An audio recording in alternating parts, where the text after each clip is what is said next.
Monday morning, certainly across some northern spots, one or two icy patches in places as well.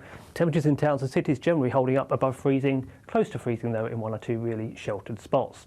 As for Monday itself, well, we start the day plenty of sunshine towards the south and east of the country and holding on to some sunshine here into the afternoon. But notice towards the north and west, cloud thickening from the west, some outbreaks of rain moving in across many northern and western spots as we go through the day, accompanied by some milder air. But notice towards the south and east, it does stay quite chilly. Temperatures towards the south and east of the country, 5 or 6 degrees, out towards the west and northwest, 8 degrees at best.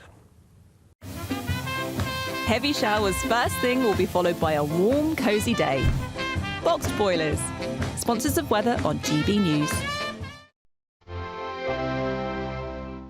Imagine getting a call to tell you that you've won £50,000 in tax-free cash, our biggest cash prize of the year. Oh my God. That's a big surprise. Oh my God. This is amazing. I'm in shock. I'd say don't hesitate, do it. For another chance to win, text cash to 63232. One entry costs £2 plus one standard network rate message. Or text bonus to 63232. 5 entries cost £5 plus one standard network rate message. Go to gbnews.com/win. Entries start from just £2. You can call 0903 681 3232. Calls cost £2 plus your network access charge. Or post your name and number to GB10 PO Box 8690 Derby DE1 9TT. UK only. Entrance must be 18 or over. Lines close at 6 p.m. on the 31st of January. Please check the closing time if listening or watching on demand. Good luck. This is Britain's Newsroom, where your voice matters. It's just astonishing. With expert analysis and honest opinion, we don't just keep you informed. We bring you unique perspectives you won't see anywhere else. Can't argue with any of that. When the news happens, it happens here. On Britain's Newsroom, weekdays from 9:30 a.m. Only on GB News. Hi there, I'm Michelle Dewberry and I'm going to take a second to tell you all about my show, Dubes & Co. We start off with the issues of the day. We then bring in both sides of the arguments. We get rid of the disrespect. And then you throw me into the mix. And trust me, I'll tell it exactly how it is. And then, of course, the magic ingredient, you at home. We mix it all together and what have we got, in my opinion, the best debate show in town. Monday to Friday, 6 till 7 on GB News, Britain's news channel.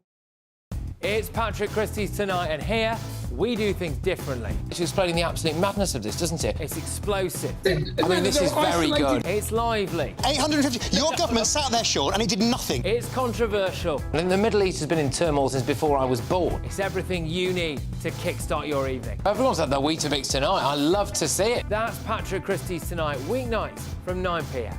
Only on GB News, the People's Channel, Britain's news channel. We're proud to be GB News, the People's Channel, and as you know, we always love to hear your views. Now, there's a new way of getting in touch with us at gbnews.com/yoursay. By commenting, you can be part of a live conversation and join our GB News community. You can even talk to me, Bev Turner, or any of the members of the GB News family.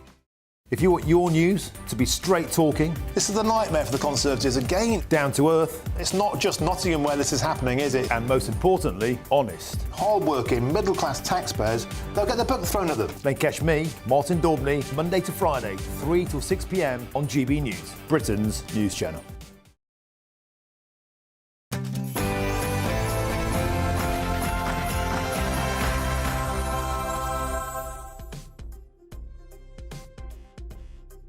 Today. Festive programme for you this morning, diving into the traditions, etiquette, history and an entertainment look ahead.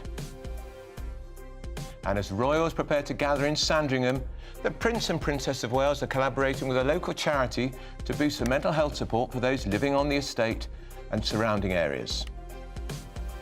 The do's and don'ts of Christmas lunch. We'll be speaking to etiquette expert Diane Mather to make sure you don't embarrass yourself this Christmas. And from Gavin and Stacey, Wallace and Gromit and the latest big screen blockbusters, there's plenty to keep us entertained this festive season. But first, before all of that, let's get the latest news headlines with a very festive Sam Francis.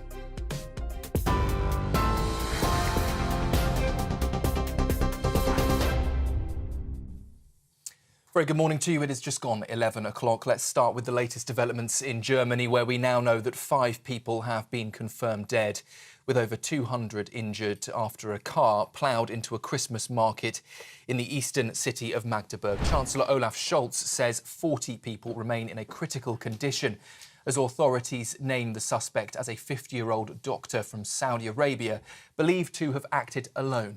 Saudi officials reportedly warned Germany about his radical views as early as 2007 and sought his extradition twice. Meanwhile, here in the UK, police are urging vigilance at Christmas markets, with Birmingham Market reviewing its security. Labour's Lucy Powell has admitted the economy is disappointing, likening the government's efforts to turning around a huge oil tanker. She says Labour inherited unprecedented challenges, including falling living standards and underfunded public services. It comes after the Office for National Statistics reported the economy shrank by 0.1% in September and in October, with no growth expected this quarter either. Well, the Commons leader told GB News this morning that the government shares the public's frustration, but insists that progress is being made. People voted for change at the election because the country was, let's face it, going to the Swanee. We had the economy tanking, with living standards having fallen for the first time in a generation, and public services absolutely on their knees, with huge waiting lists in our NHS and elsewhere. So it's a bit like turning a really big oil tanker around. We've begun to start moving it in the right direction, but there are many fundamental challenges facing the country. But the Shadow Housing Secretary Kevin Hollinrake claimed earlier that the situation is far worse under Labour than it was under the previous Conservative government. The economy is tanking, as we know. Business confidence has gone through the floor. Family businesses are having to make difficult decisions in terms of their investment because of things like business property relief changes and same with family farms. So you're seeing this right across the economy why business confidence is dropping, and that's having a real-world impact on our economy. Household shopping bills are set to rise by up to £1.4 billion a year under a new grocery tax aimed at meeting the UK's net zero targets. The levy will charge businesses based on packaging materials, with costs largely passed to consumers, and could add as much as £56 to annual bills. Critics warn the scheme rolling out next year will fuel inflation and impose red tape, while councils pocket the funds without lowering taxes. Supporters, though, argue it is a vital step towards cutting waste and boosting recycling, with the government also promising 21,000 jobs in the sector. The SNP has slammed the UK government's 2-child benefit cap, calling it a policy that's cancelling Christmas for Scotland's most vulnerable children. They accuse Westminster of a dereliction of duty, with the cap leaving affected households some £4,300 worse off each year. Those figures according to the Institute for Fiscal Studies. Well, ministers from the Scottish National Party have pledged to scrap the policy, promising to lift 15,000 children out of poverty by removing the cap. Meanwhile, the government in Westminster has defended its stance, stating that significant powers have been devolved to Holyrood and promising further support for low-income families.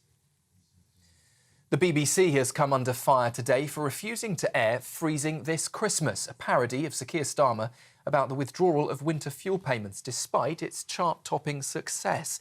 The track, raising over £47,000 for Age UK, has been labelled a victim of two-tier broadcasting, as critics point to past political songs like Stand Down Margaret that were aired without any issue.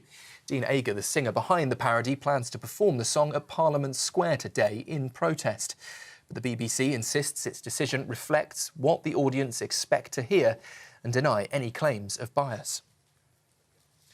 The Archbishop of York, Stephen Cottrell, says he is deeply sorry over his handling of a priest at the centre of a sexual abuse case. David Tudor was banned from ministry this year after admitting to serious abuse, but was twice reappointed to senior church roles while Mr Cottrell was Bishop of Chelmsford. The Archbishop admits things could have been handled differently, but insists legal constraints prevented any earlier action. Bishop Helen Ann Hartley says it's impossible for him to remain in post. And the pre-Christmas getaway grind isn't letting up. The AA is predicting 21.3 million drivers will hit the road today, capping off a weekend of record-breaking traffic. Yellow weather warnings for gales until 9 p.m. tonight are also adding to the strain and grounding flights at Heathrow and stopping a number of P&O ferry services.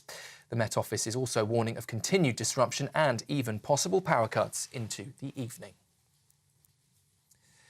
Those are the latest headlines for now. I believe I'll be back with you in half an hour, but now it's over to Andrew.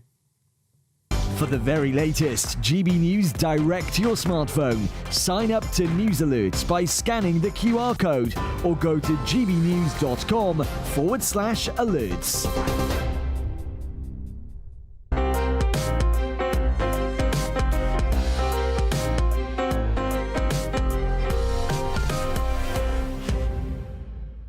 A very good morning to you. Welcome to Portillo. It's not Michael Portillo, as you can see. I'm actually Andrew Pearce, who's normally with you here on Britain's Newsroom Monday to Thursday. Very happy to be here, and even more happy to have with me in the studio are the political commentator Alice Grant, former advisor to Jeremy Corbyn. Remember him? James Snyder, and the journalist Hilary Freeman.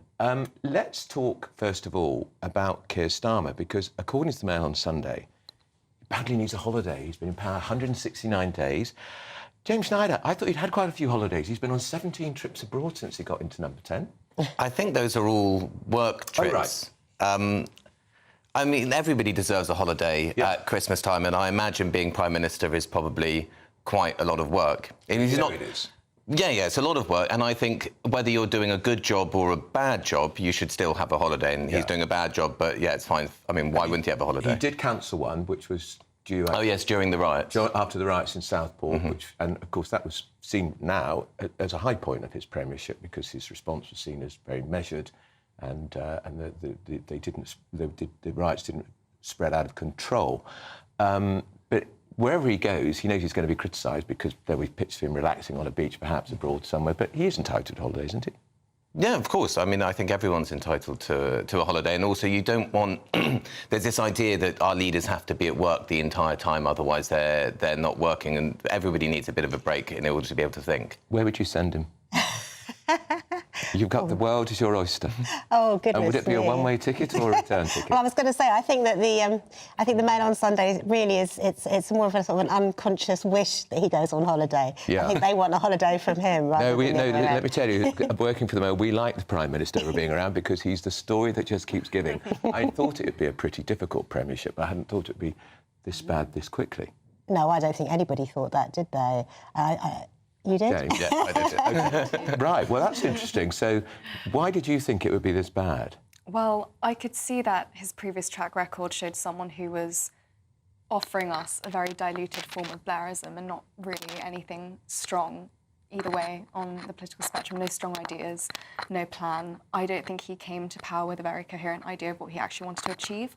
There was the word change bandied about and, slapped on the manifesto, but when it comes to actually what that meant and what his plan was, I don't think there really was anything concrete. Hilary, back to you. You and me are together on this. I thought it would be bad, but not this bad so quickly. Why have you been so surprised on what's happened in the last 5 months? I just think it's the speed of the feeling against him that, and I don't know why that is, but I think politics moves so quickly now, and I don't think he's really had a chance to sort of bed in before things started happening. And I think a lot of it's to do with social media. People are discussing their feelings all the time in a way that they didn't used to. You used to wait to sort of be told. Now people are kind of generating the feeling themselves, if you see what I mean. Yeah. So I think there's just been this kind of... he hasn't really done anything, has he? No. He's been reactive rather than proactive. There was a drink stir at number 10 on Wednesday, which I conspicuously wasn't invited to, James Snyder, and I'm quite sure you weren't. And it was for journalists, lobby journalists and political commentators and the like, and he did show a rare moment of candour. He said he was surprised by how quickly his popularity has plummeted and surprised by the hostility, and this is where the stories now come that people are saying he's feeling the strain. Well, he's not left-wing enough for you. I mean, not in the slightest. He's basically a technocratic manager for the ruling class, and that's why ruling class. There's a good expression. That's why no one likes him. And I knew that things wouldn't go well because I've worked with him and some of the people around him. And if you come into office at a time when things are very difficult, the macro situation is very bad, and it's coming off 14 years of terrible government where most people in the country are worse off than they were at the beginning of it. And if you don't have any policies to address that, people aren't going to like you. Because people don't like politicians anyway, and people did want there to be some kind of change, but the change isn't just people with different coloured ties being in the government. I mean, that's nothing. It's meaningless, and because most people don't. I mean, Keir Starmer doesn't really understand politics, and also doesn't really understand that most people don't like politicians, don't like political parties, and so saying I'm going to manage things effectively, and then actually find out it's quite difficult to manage things effectively, he's going to be unpopular. Alice, I look at them and I think they didn't get how difficult it is being in government. Rachel Reeves, the Chancellor, first woman Chancellor, made a lot of that. She's a Chancellor. She's the MP for Leeds. She's got to manage her constituency. She's got young children.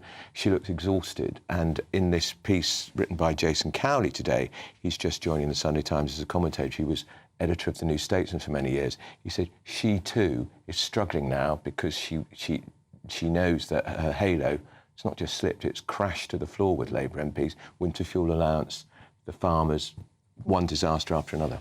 That's the thing, it is a stressful job, but you have to rise up to the challenge when you're put in that position of power. And ultimately, I think that it is actually an incredible privilege to serve your country as a politician, especially in the highest form of government. And I think that here, perhaps more relevant is the policies. As you mentioned, we had those disasters with the agrarian economics and disasters with the way they handled riots going completely authoritarian. And in fact, sure, a lot of it could be media, but then you have to be prepared to face that. And especially when it comes to taxes, there are very real concerns over how that's going to affect the British public, especially coming into winter. I mean, we care about our pensioners, we care about the most vulnerable people in our society. You cannot claim to stand up for them and yet you mentioned taxes. I think this is a really interesting analysis of the Mail on Sunday front page. She's dumped the Christmas Grinch because an analysis of the national insurance hike affects charities. It affects every employee they employ, and they're saying they're going to lose 45 pence in every pound, Hillary, that they raise will go to the Exchequer. She is Christmas Grinch. Well, yeah, I mean, one of my jobs is as a relationship advisor. Yeah. So I'm constantly referring people to charities, and those charities are so under-resourced now, and this is going to make things worse. I mean, everyone's scrapping their helplines. There is, the charities are completely at the edge of what they can do. So this is going to really, really affect them. And I think that people don't realise how much of the money they give goes into running a charity, because charities obviously have to pay their staff. So if they're paying a massive hike in this tax, they're going to be able to do less for the actual things that they need to be doing. Do you think it's the law of unintended consequences, James, that she didn't think it through? She thought national insurance hike, we've had all these arguments about should national insurance have gone up or not, was it in the manifesto or not, but did she realise the impact it would have on charities? Also lowering the threshold at which it kicks in. It used to be 9,500, you start paying national insurance, now 5,000.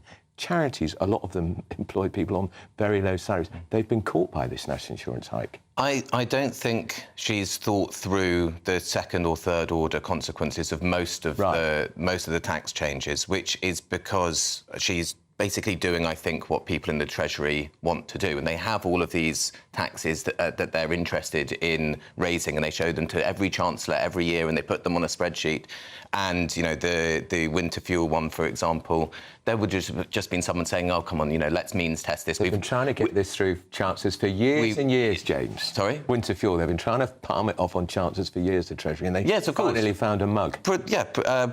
Precisely. And I think that if the government continues to basically be captured by two forces, one is Treasury orthodoxy and the other one is corporate capture through corporate lobbyists, they're going to be, this will be seen as a relative high point. The popularity can only go one way. Right, now, I want to change the mood because it is Christmas. What is your favourite carol, Hillary?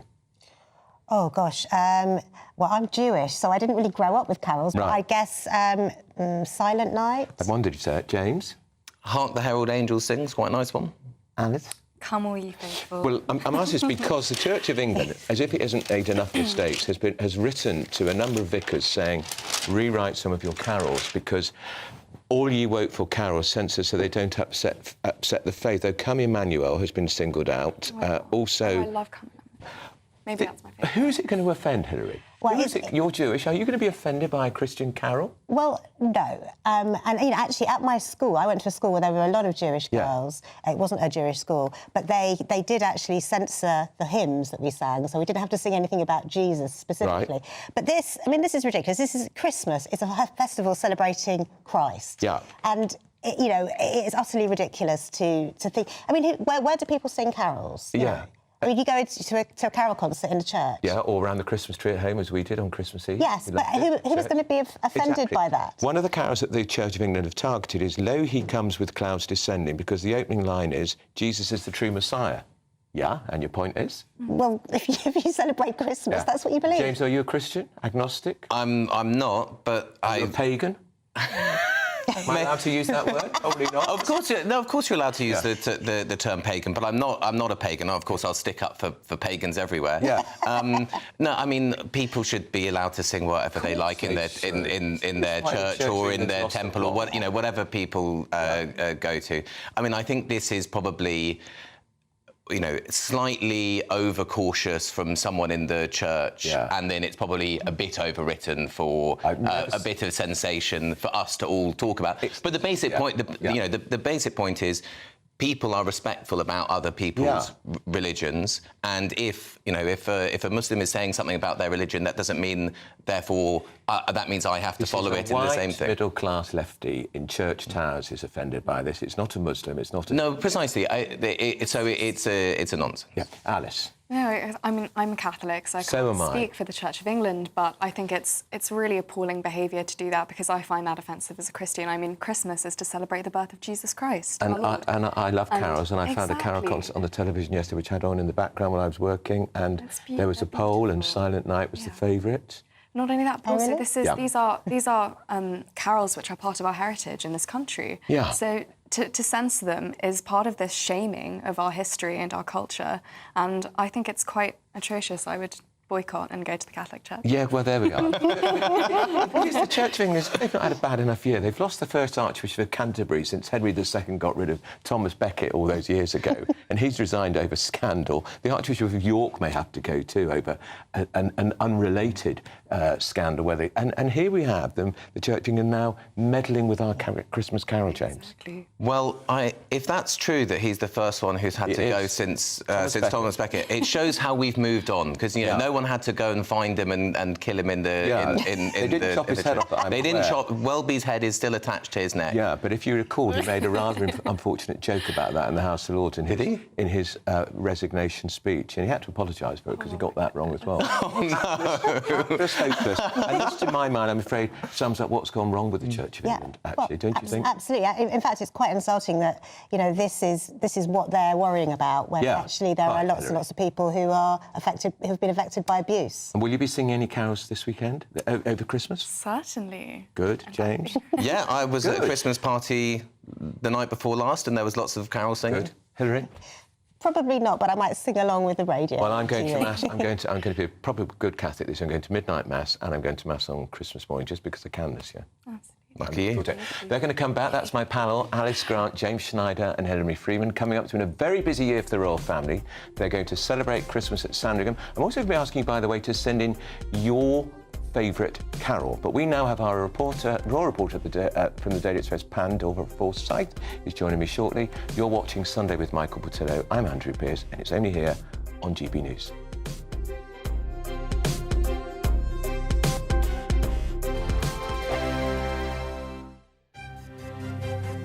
GB News Breakfast, every day from 6 a.m.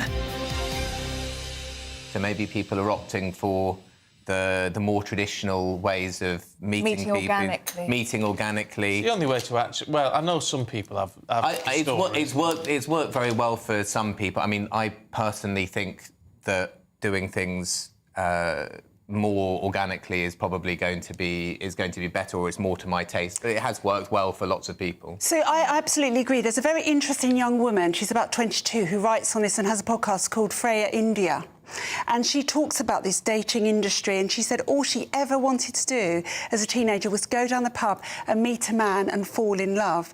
And the dating apps just don't do that. And she said they've become so, you know, it's just literally people looking for sex. You know, we need to get back to traditional ways of meeting face to face, but we also need to stop toxifying it. You know, a man flirting with a woman is not toxic. Men and women have done this for years. Obviously, you know, we need to know about boundaries, but we also need to allow men and women to do what comes naturally. I think it's also about spontaneity in society. It's much harder to, you know, just randomly go out in an evening in London and not know what you're doing and have a good time than it was, I think, you know, 15 years ago or so. Yeah, and if you don't have spontaneity in your life in general terms, then that spontaneous meeting with someone is less likely to happen. Also, I think it's also where you are, because I was just thinking, as you said, that London, going out to try and meet someone in London is one thing. If you live in a small town and you go down your local pub, there's probably you're more likely to meet someone that you get to know over a period of time. And but this is also why we need to support our pubs and our hospitality areas, because they are important social integrators. They really are. Yeah. GB News, the People's Channel. Good Afternoon Britain isn't just about us. The wonderful thing about this programme is it's about everyone watching. It's an interactive programme. Well, there absolutely is something to see here, and we're going to be talking about it more. Whether it's breaking royal news, Will, please bring us up to date. Or indeed a particularly punchy speech in the House of Commons. Very, very curious. We bring it to you live, and then we bring you live reaction as well. That's Good Afternoon Britain, weekdays from midday. Only on GB News, the People's Channel, Britain's news channel. Hi there, I'm Michelle Dewberry, and I'm going to take a second to tell you all about my show, Jubes & Co. We start off with the issues of the day. We then bring in both sides of the arguments. We get rid of the disrespect, and then you throw me into the mix. And trust me, I'll tell it exactly how it is. And then, of course, the magic ingredient, you at home. We mix it all together, and what have we got? In my opinion, the best debate show in town. Monday to Friday, 6 till 7 on GB News, Britain's news channel.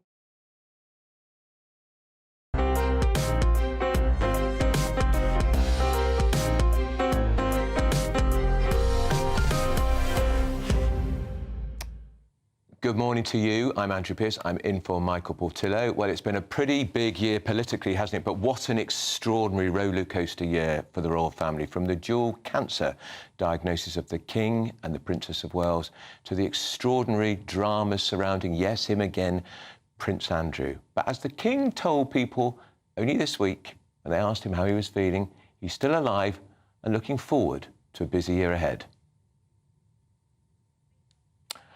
I'm now joined by a royal reporter at the Daily Express, Pandora Forsyth. Pandora, let's start about the King's health. Yes. He did say when pressed, look, we know the royals cannot bear talking about their health. The King is like his late mother, the Queen. Yeah. She never talked about her health. No. In fact, they almost fibbed about the Queen's health. As far as we're aware, his cancer treatment is ongoing. It's ongoing. We don't know the details of it, but if this year's anything to go by, I imagine for us it'll sort of be business as usual. We'll see him at events, we'll see him, you know, representing the monarchy with secretaries of state, but we will know that his health will be the priority. So if needs be, on doctor's advice, he could step back for a week. Absolutely fine. He's had lots of step-ins for him if needed. Very much the Wessexes have come into play this year. And, of course, Camilla, who's really been by his side. Yeah, and I really don't tie that. A good sign about his outlook on life, they're getting a new dog because, of course, she lost her little dog, didn't she, Queen Camilla? Yes. And she was devoted to the little dog. Oh, I know. She holds such a special place for dogs in her heart. It really is quite sweet. And all the patronages that she does with animals. She's patron of a charity I'm associated with. It's the Medical Protection Dogs. These are extraordinary dogs that are trained to sniff cancer. Almost, they could smell it all from a mile away. Incredible. And there's a pilot going on with the NHS, and she's a patron of that. And so we've met at some of those events. So the fact that they are getting a new dog is a pretty good sign, isn't it? Yes, I think also... Dogs go on forever, you know, long time. Yes, they do, they do. And dogs aren't just for Christmas. That's right. That's right. Now, you've mentioned Christmas. Yeah. We will see them on the most famous royal walkabout to church on Christmas Day. Yeah. Prince Andrew did the right thing and withdrew because of the latest controversy. Yeah, over took his... advice off Fergie on this one. This is his ex-wife. Yeah. And this is over his association with a guy who denies it, but... Alleged Chinese spy. Indeed. So we understood that it would just be the Prince Andrew and Fergie at Royal Lodge, Windsor, because his 2 daughters were going to be with their family overseas, abroad. yes, Now, that's indeed. changed in the last 24 hours. It has. So, as we know, Beatrice is pregnant. Yep. And therefore, in the last 24 hours, she has taken the advice that she can't travel at this period of the year. And well, she's about 5, 6 months gone, isn't she? Yes, I don't quite know the exact dates, but it was announced a couple of months ago, so we can imagine it's around then. We don't actually have a due date or anything like that at the moment. Again, very reflective of the royal family, Right. don't give too much detail. No. But it does mean that now she will be at Sandringham for Christmas with the rest of the royal family. Now, that is slightly awkward because her father and mother won't be there. And, of course... They'll be home alone, rattling around that 30-room house. Yeah, at Windsor imagine the Royal phone Lodge. call. I mean, it is slightly awkward, isn't it, actually... I'm here. Why has with she your... made that decision? Is that protocol again? Yes, that's Pandora? protocol. Because she's a senior member of the royal family, so she has to be at... And she has been a lot more in the public limelight, I would say, in the past couple of years.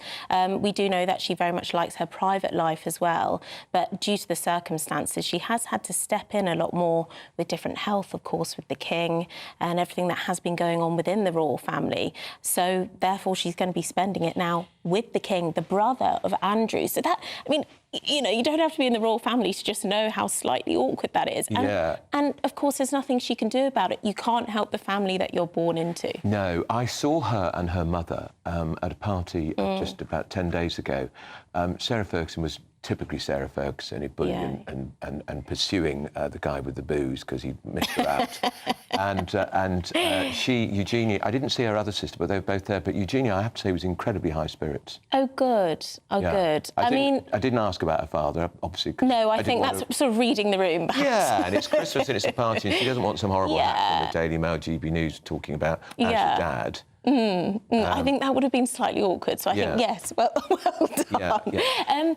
But yeah, look, it's awkward for everybody in the family, and I think that's what they tried to avoid. It's not her fault, obviously, that she can't travel now, and she will have to be there with the rest of the royal family. But she's not the only people who are missing. Harry and Meghan, of course. Oh, good. We don't want them there. Yeah, well, I mean, and they don't obviously want to be there either. But they weren't invited, were they?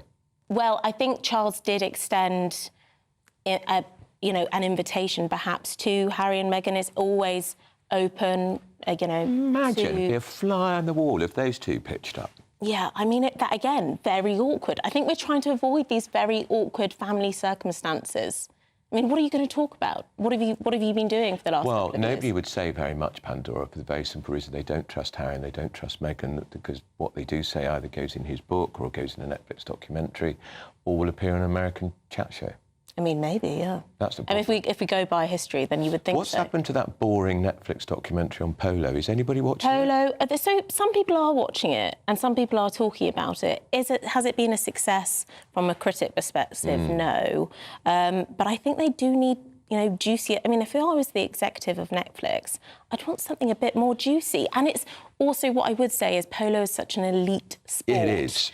Not that many people are that interested in it. Pandora, also, if you're going to do a 5-part documentary for Netflix, which is a lot of audience in the United States about polo, the sport of kings, you're going to want a lot of footage of the king, Prince William, and of course there isn't any interviews with them because they're not talking. And it to my mind, they couldn't pick a worse documentary to show because nothing underlines the... Because it shows the divide more, Because they're clearly not speaking because they're not in the documentary at all. Let's talk very briefly about the Princess of Wales. We had a carol concert, which seemed to be a great success. She looked great and looking... She does look painfully thin, but she's always looked painfully thin. And she's told us she's out of treatment, so we're all hoping for the best. And into next year, I think we'll be seeing a lot more of her. But at the moment, they didn't go to the festive lunch that you see every year on the lead up to Christmas. They're very much enjoying their last bit of private family time before next year. I imagine we'll be seeing them a lot more. Yeah, and of course they have to take on more and more work as the king. Yes. They're all getting a bit older. Yeah, everyone's getting a bit older, and of course the children are getting a bit older as well. So then it comes into question when we're going to see them a bit more, which is quite exciting, I think. All right, well, that's Pandora for side. Of course, we'll be here on GB News on Christmas Day. We'll be following them as they make those steps at that church at Sandringham. And talking of Christmas as it's Advent, we continue our countdown to Christmas Day. We're hearing from church ministers across the country. Each day, they have a special message for you to celebrate the festive season. Here's the latest. The GB News Advent Calendar, Day 22. Hi, I'm Chris Tufnell. I'm the vicar of Uterbridge Parish Church near Sheffield. At the end of the month, Buckingham Palace is going to publish the King's New Year Honours List. To get on that list, you have to do something really extraordinary, and it's often the result of a lifetime of work and achievement. Contrast that with how we'll honour each other on Christmas Day with the giving of presents, given not as a reward, but simply out of love.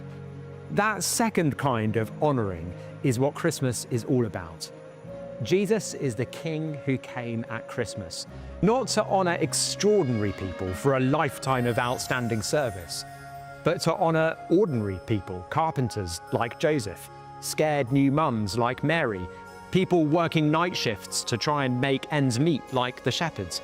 He came to honour people like you and me. The Bible says, to those who did receive him, to those who believed in his name, he gave the right to become children of God. That is the highest of honours, and it's on offer to you. Happy Christmas. And you can see all of our special Advent messages as Christmas approaches by visiting gbnews.com/advent.Merry Christmas. Now, coming up, I'm going to be taught how to behave at Christmas by an etiquette expert. Good luck with that. You're watching Michael Portillo on GB News with me, Andrew Pearce, on Britain's News Channel. Good morning, welcome to your latest GB News weather forecast on the Met Office. Well, as we look ahead towards Christmas, after a very windy and cold feeling day today, actually the weather does turn milder as we approach Christmas Day itself, but with plenty of cloud too. Back to the here and now for Sunday. It's going to be a very windy day, as I mentioned, across many parts, but especially so for many northern and western areas. Warnings are in force from the Met Office right throughout the day, so if you do have any travel plans, do allow some extra time for your journeys. Away from the wind, it's really going to be a day of sunny spells and scattered showers across many parts. Showers turn into sleet and snow, especially across the high ground in the north, and that strength of the wind really is going to make things feel bitterly cold. On the thermometer, we could see highs reaching around 7 to 9, but certainly feeling sub-zero, especially for parts of Scotland. So as we end the day, still some further showers moving in across many parts of Scotland. The sleet and snow across the high ground could just give a little bit of ice in places. Maybe fewer showers for Northern Ireland and the rest of England and Wales, with the clearest of the skies really over towards the far southeastern corner. Moving towards the early hours of Monday morning, the winds will gradually ease across many parts. That allows more in the way of clear skies to develop. So we probably will see a widespread frost developing as we start Monday morning. Could just still see a few showers across Scotland, again just maintaining a risk of some ice here. But most towns and cities falling down to low single figures, in the countryside certainly below freezing. So Monday morning itself, a bright but frosty start for a lot of us. Plenty of crisp winter sunshine to be had, but out towards the west, thicker cloud, outbreaks of rain moving in, and that will herald something a little bit milder moving in. So temperatures gradually rising in the west as we go through Monday, but out towards the east, hanging on to the colder conditions for one more day. But here we will maintain with the sunshine right throughout the afternoon.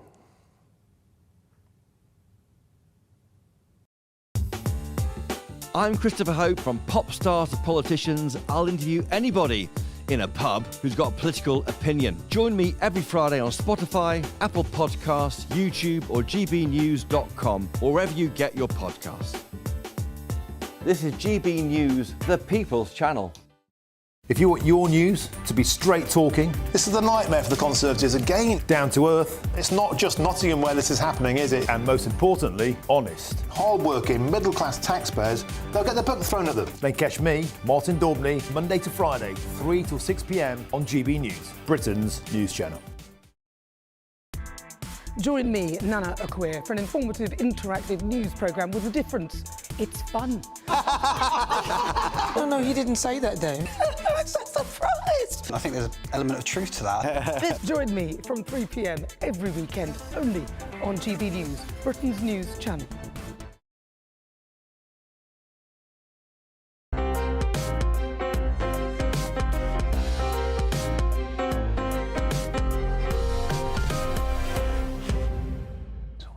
Well, hello, it's Andrew Pearce here in for Michael Portillo. Now, it's Christmas time, which, of course, is meant to be a time of great festive joy and cheer, but hosting guests comes with its pros and cons, which is why it's a delight to family and friends. It can be difficult and tense.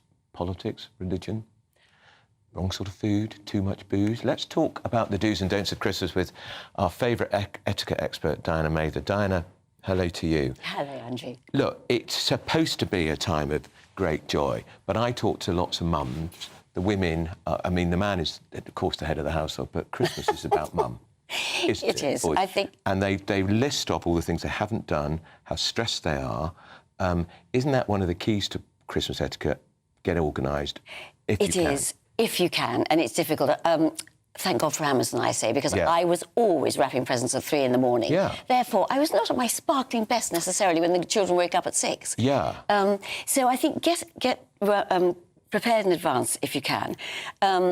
If you know, for instance, most of your family hates turkey, have an alternative. I mean, I love turkey, I love Christmas pudding, Right. but always have alternatives so they don't have to eat it.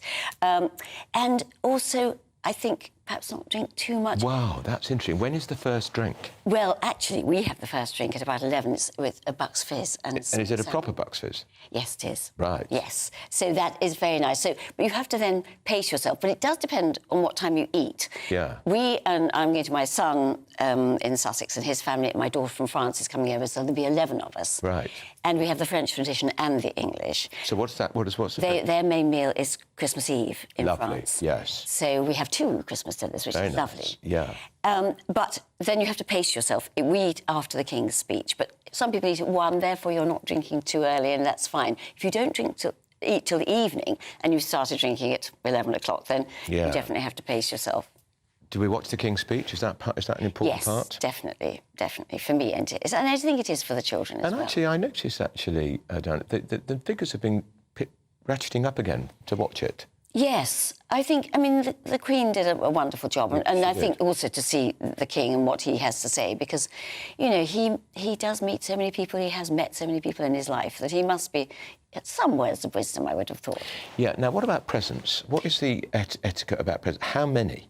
Well, the thing is not to bankrupt yourself by spending too much. Some people, Christmas is, it has to be so big that there's just presents you can't see the floor around the Christmas tree. Yeah. Don't bankrupt yourself, because it really is the thought that counts. Yes. So think about what children might need. I mean, if they need clothes and they like clothes, that's very good because you've got to buy them anyway. If it's something like a bicycle, if they know they're going to get it, then that's very nice, you know, something like that. But it's really the thought. And I think to bring children up to think that they should have hundreds of pounds spent on them every year is not necessarily a good thing. What's the etiquette if when you open the present, you can't bear it? Well, you have to smile. You have to smile. You have to smile. And do you all have the to time. say, it's just what I always wanted? Not necessarily that. OK. But you have to smile, and then you have to open the present and keep smiling. Yes. Because what we don't want is... Yeah, yeah. So then you say, oh, that's lovely, that's so kind of you, thank you very much. Because whether you like it or not, if they've actually bothered to buy you a present, hopefully they thought about it, they've spent money on it, you thank them for that. What you do with it afterwards is another thing. What's the worst present you've ever had? Do you know, I don't know. I think it was a foot spa when I'd already got one. Right. Yes, you don't need 2 for each one, unless you want to put them in one each, I suppose. It saves time. But they didn't know that I'd got one, and they are quite good if you've been on your feet all day, which I often am. So, no, I've been quite lucky with my presents, because we do, also with the family, we always ask. Right. So we don't just, and especially with my teenage grandchildren, in fact, my children said, Mum, stop buying us clothes. Can you just give us the money? Because I was buying things that I thought were lovely, but they didn't. Yeah, I was going to ask about money because if my nephews and nieces are watching, they'll think, oh, Uncle Andrew, don't try and say you buy the presents. I don't. I just hand out wads of cash. But I think they prefer that. Yes, they do. Or it goes to their parents who can then buy it on their behalf Yes. because they know what they want. Absolutely. The worst thing is from an older generation is to get what we think they like. I know. So we have a list, and that's really very Now, older generations can sometimes put their foot in it. Grandma at the dinner lunch table. Yes. Maybe she's had 3 sherries. And is there an etiquette, again, about, particularly with youngsters who are much more sensitive, in my view, than when I was a kid? Absolutely. And, you know, they are not seen and not heard. They are certainly heard. But teenage boys do have a habit of grunting. So the thing is not to ask them about their love life. No. Don't ask them what they want to do in life unless you know. One of my great nieces is going to be a doctor, another is going to be a vet. And they've known that for a long time because it's been a sort of calling. But my teenage grandsons haven't a clue what they want to do at the moment. And why should they? They're 14, 15, 16. Yeah. You know, they don't know yet, so don't push on that. And the main thing is to listen. When I'm doing my etiquette courses, I always talk about the 3 L's, which is look, listen and learn. Right. Look somebody in the eye, which is really important, and watch their body language. Yeah. Listen carefully, because we don't listen today. No. We've got so much going on in our heads, and then learn from what we've seen and heard, and that brings the conversation on. Is listen the most important of those 3, or are they... Yes, yeah, I think it is. So. Because we so seldom listen properly.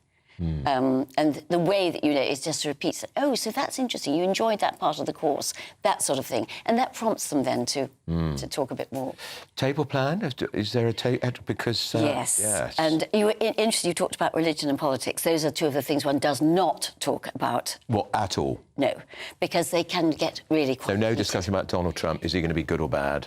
If you're on the same side, that's fine. But even so, the host should then, if it gets a bit heated, say, I think we should change the subject now because actually, you know... So what we don't want is any rift. So I think if you've got a talkative adult with a sort of not so talkative teenager, put them together, providing that adult is a good listener. And then, you know, put people who don't necessarily see each other that much, put them together, but keep an eye on how the conversation is going. You know? I used to get very upset with my mum because she would not put on a film in the afternoon after Christmas lunch at home because, no, it's Christmas, television's on all year round. Well, it wasn't, actually. But there'd be a big film on, and it would be a big film because, of course, in those days, I'm talking about the 70s, and I was growing up. Unless you videoed it, you couldn't do catch-up. No, so there were 2 channels, 3 channels, so I was... is there a time when you can put the 2 on? Because you want to keep the family together, though, don't you? Well, providing everybody watches it, that's brilliant. Otherwise, so the kids go off on their computers now? They're little gadgets instead of playing with the rest of the family. Exactly, and that's not good. I think that Christmas Day is a day for the family. The rest of the day, you can do what you like, but if the family has gathered, if you all watch a film together, and so many people do have big screens now, or... card games are still very good. Are they? Yeah. And a bit of charades? Yes, that depends. I think, again, teenagers don't necessarily... Because they feel embarrassed? So the game has got to suit everybody. Yeah. And there's Uno, or there's several card games which are very riotous, and everybody joins in, and you sit at the dining room table after you've had a meal and cleared it, hopefully. Yeah. And that's that sort of thing. I think, yes, it's got to be inclusive, and it's got to be fun. Yeah. And do you go to church at Christmas, or is that not part of it I go actually on Christmas Eve. Yeah. I'm too busy and drinking my champagne to go in the morning. I really should. But I do always... Half orange juice or more champagne than orange juice? Come on, tell the truth. Slightly more champagne. I thought so. What would we do without Diana Mather? And etiquette is, of course, to thank our host. Diana, have a very happy Christmas. Thank you, and you. Lots of very important tips there. And if you're grandma and granddad, remember, don't ask too many questions. So, with me now to give us some tips on how we can probably conduct... Oh, no, we've done that already. Still to come, we're going to be looking at some of the best TV and film to watch over the festive period. Do you remember the days when everybody was hanging on what was going to be the plot in EastEnders? We're all moved on now, isn't it? And if you're in search of some winter sun, of course, looking out the window, I certainly am, here is the forecast for some of our top European holiday destinations. You're looking happy. Well, the forecast looks good. So you've sorted the travel insurance then? All Clear Travel Insurance sponsors GB News Travel Destinations Forecast. Hello there, welcome to your latest Winter Sun forecast. If you're travelling over the Christmas period, it's certainly going to remain unsettled for central parts of the Mediterranean. There's an area low pressure brings some strong winds, some heavy rain and also some snow to the higher levels. Something a little bit quieter for parts of Iberia, plenty of sunshine to be had here, but then down towards the Canaries, still the risk of some showers, although it will improve here as we approach Christmas Day itself. Temperatures in Madeira reaching around 20 degrees on Christmas Day. All Clear Travel Insurance sponsors GB News Travel Destinations Forecast. Coming next, we're going to take a look at what film and TV specials will be on our screen this festive season. You're watching Portillo with me, Andrew Pearce, on GB News. Hi there, I'm Michelle Dewberry and I'm going to take a second to tell you all about my show, Jubes & Co. We start off with the issues of the day. We then bring in both sides of the argument. We get rid of the disrespect. And then you throw me into the mix. And trust me, I'll tell it exactly how it is. And then, of course, the magic ingredient, you at home. We mix it all together and what have we got, in my opinion, the best debate show in town. Monday to Friday, 6 till 7 on GB News, Britain's news channel. I'm Christopher Hope. This is GB News, Britain's election channel. This is GB News, Britain's news channel.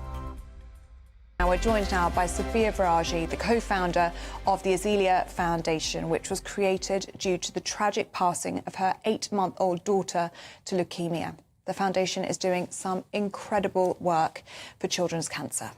Yeah, some really incredible stuff. They've just launched a PhD even, where they're funding young doctors to specialise in childhood cancer, as, get this, I wasn't aware of this, it's one of the most underfunded areas in the NHS. So not many sectors choose to go down that route, unfortunately. The charity, the foundation, have donated over £1 million worth of equipment to hospitals as well, and we're delighted to welcome Sophia. You've turned a tragedy and grief into triumph, I guess, and something so inspiring. Just tell us about that. Do you recognise that in yourself and the work you're doing? Yeah, I'm here to always honour my daughter and to always continue her name, her legacy, and to support all of these other children fighting against childhood cancer. It was all over social media. I mean, you were, at one point, probably one of the most famous families in this country because of Azealia and Azalia's fight. When you look back now at that time, does it give you comfort that you had so many people behind you? Absolutely. The community that we have got, the humanity that we've seen in the UK and all around the world, in fact, has really touched my heart. And that kindness, love and support has always been the backbone of carrying me through this, to give me hope, to give me belief. And it still inspires me and encourages me till today to continue to do that, to show that light, to show that courage and bravery. GB News, the People's Channel. It's Patrick Christie's Tonight, and here we do things differently. It's explaining the absolute madness of this, doesn't it? It's explosive. I mean, this is very good. It's lively. 850. Your government sat there, Sean, and it did nothing. It's controversial. And the Middle East has been in turmoil since before I was born. It's everything you need to kickstart your evening. Everyone's had their Weetabix tonight. I love to see it. That's Patrick Christie's Tonight, weeknights from 9 p.m. Only on GB News, the People's Channel, Britain's news channel.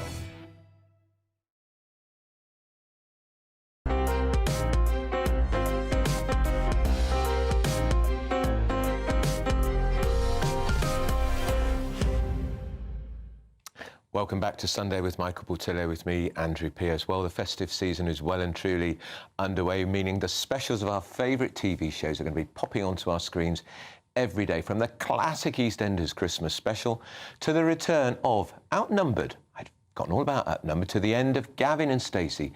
There is plenty for people to enjoy. Well, joining me now to walk through what will be on our screens this festive season is TV and Showbiz editor at the Daily Star, Ed Glebe. Ed, morning to you. So where do we begin with this great festive lineup? I can remember in the 80s, when the EastEnders Christmas special was the biggest talked about event of the year. Doesn't feel like that anymore. I think Christmas TV isn't where it was because of the way TV's changing, but I think that Christmas TV still carries a lot of weight. If a big show is coming back for a one-off special, it will often air at Christmas. So I think TV at Christmas still has some cachet. And this year, I think, is probably the best it's been for at least 10 years. You know, the BBC particularly has really pulled out all the stops. But even, you know, Netflix has got the new series of Squid Game launching on Boxing Day. So they see Christmas time as a sort of TV-focused time, but the BBC is always the sort of main focus when it comes to Christmas TV. I bumped into, as you do, Ruth Jones, who is, of course, Nessa in Gavin and Stacey. And what a nice woman. She's as nice. She just comes across so nicely. And, of course, there's huge interest, Ed, in the Christmas special of Gavin and Stacey, because is it really the last time we're going to see them? I mean, it's difficult to know for sure because, you know, after the special in 2019, Ruth Jones did say, we're not doing any more, there's no plans, we're not going to do any more. And, of course, she's saying that now, and it's difficult to believe 100%. But it does feel that this is the end. You know, it is called the finale, which they haven't obviously done before. It's 90 minutes.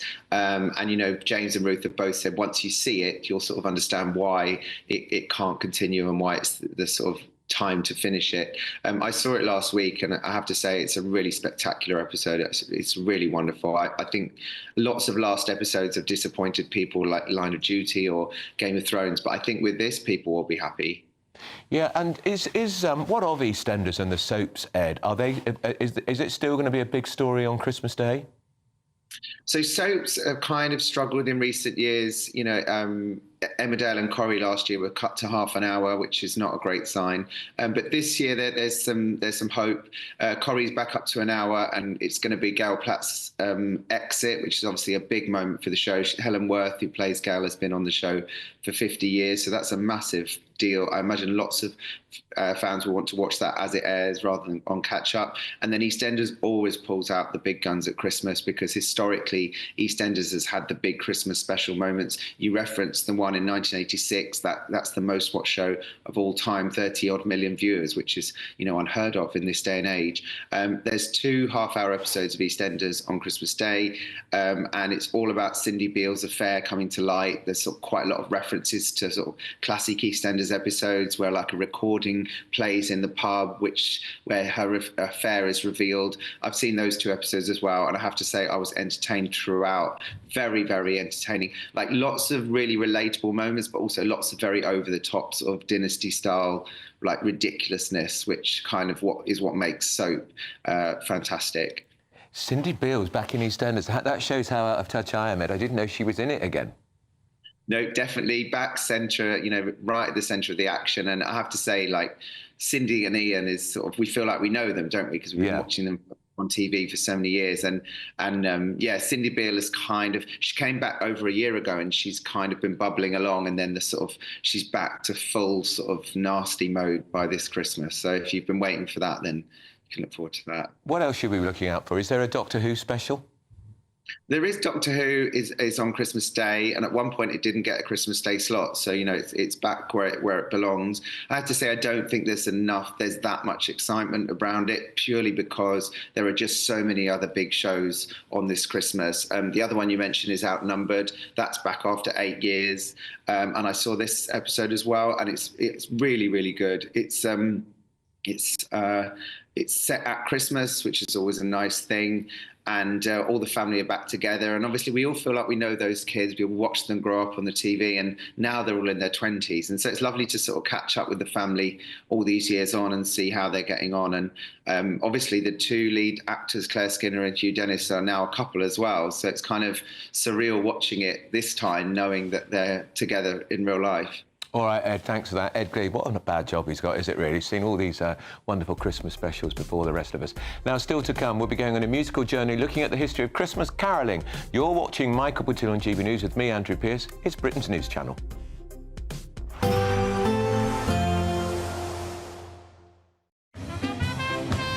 There will be a light breeze in the morning, leading to a warm front. Boxed heat pumps, sponsors of weather on GB News. Hello, here's your latest weather update from the Met Office for GB News. We've got some cold and windy weather in store across the UK at the present time. Things will be turning milder as we go through the Christmas period, but a lot of cloud around too. Certainly a windy picture today. A low pressure system towards the north-east of the UK, tightly packed isobars indicating a brisk north to northwesterly airstream, and certainly very windy out and about through the course of the afternoon. A wind warning in force across many northern and western areas until 9 o'clock this evening. Could see gusts of wind around 50 to 70 miles an hour in a few spots. Lots of showers feeding in that north to northwesterly flow as well. Wintry, particularly towards the hills of Scotland and across some other northwestern areas. So the best of the sunshine the further south and east you go. And wherever you are, it's a chilly feel, 6 or 7 degrees at best, but feeling closer to freezing out and about given the strength of the wind.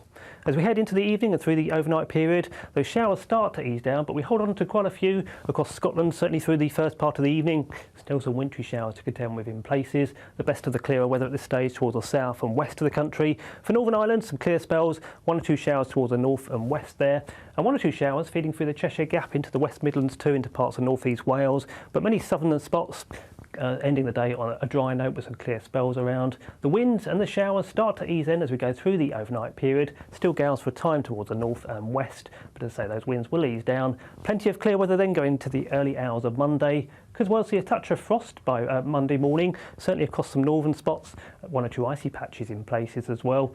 Temperatures in towns and cities generally holding up above freezing, close to freezing though in 1 or 2 really sheltered spots.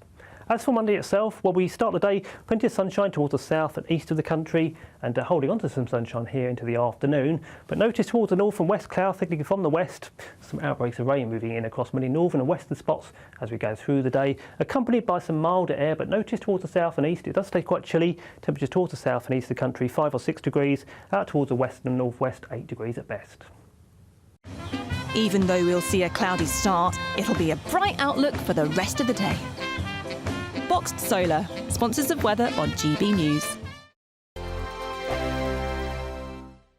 Imagine getting the call to tell you that you've won £50,000 in tax-free cash, our biggest cash prize of the year.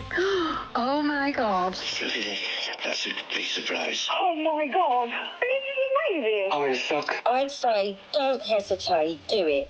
For another chance to win, text cash to 63232. One entry costs £2 plus 1 standard network rate message. Or text bonus to 63232. 5 entries cost £5 plus 1 standard network rate message. Go to gbnews.com/win. Entries start from just £2. You can call 0903 681 3232. Calls cost £2 plus your network access charge. Or post your name and number to GB10 PO Box 8690 Derby DE1 9TT. UK only. Entrance must be 18 or over. Lines close at 6 p.m. on the 31st of January. Please check the closing time if listening or watching on demand. Good luck. GB News Breakfast. Every day from 6 a.m. Small mouthful of David Walliams now and what he's revealing, what he's talking about. Josh, where do you think this goes? Because there is a lot of speculation about David, who he is, what he is. Where do you think this takes us now? Oh, I think he's an absolute sweetheart. I mean, it was such a joy to spend as much time with him as I did. And the where it takes us is simply that I think we're growing out of, I suppose, the fairly infantile idea that we might have had about gender and sexuality, especially over the past sort of 5 to 10 to 15 years, where the culture wars have gotten so hot that it's become very, very difficult to talk about any of these issues sensibly without feeling like you're going to get pilloried or attacked from either side. And so Uncomfortable Conversations is a show where we try to have those conversations. We're sort of heedless of treading on eggshells or triggering. And do you think, Josh, that these conversations will become less uncomfortable when you get people like Walliams talking about it and who he is and where he's going, and therefore more acceptable for other people to open up and say, I don't know who I am or what I am, but I know I'm different? That would be my hope. Look, I'm married to a guy, so I have sort of bona fides on the gay card, and I always felt that it was somewhat of a caricature the way the gay community or lobby, so to speak, insisted on a certain way of talking, a certain way of dressing, a certain way of voting, a certain way of dancing, that you can only be a good gay if you're wearing arseless chaps and straddling a giant inflatable penis while you're going down Oxford Street during Gay Pride. You know, like, I always thought, can't we have a very big tent? And I think what David is doing here is being honest, being upfront, saying it doesn't mean I have to join a team, it doesn't mean I'm any different from the person you knew. GB News, the People's Channel.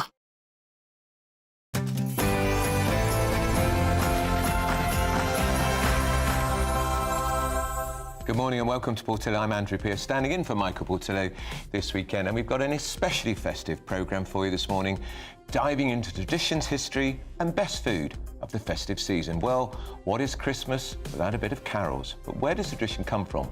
We'll also be taking an unexpected musical journey, looking at the history of carols and why it's such an essential part of Christmas, and why the Church of England, in my view, are trying to ruin it. And in Britain's rural capital of food, there is one meal that reigns supreme. Yes, it is the Melton Mowbray pork pie, a protected food now loved across the country. We'll be discovering why it's so important this Christmas. And it's what makes the Christmas meal the perfect pairing: wine. I'm going to be hard at work tasting some of the best wines on offer this Christmas. But first, your headlines with a very seasonal Sam Francis.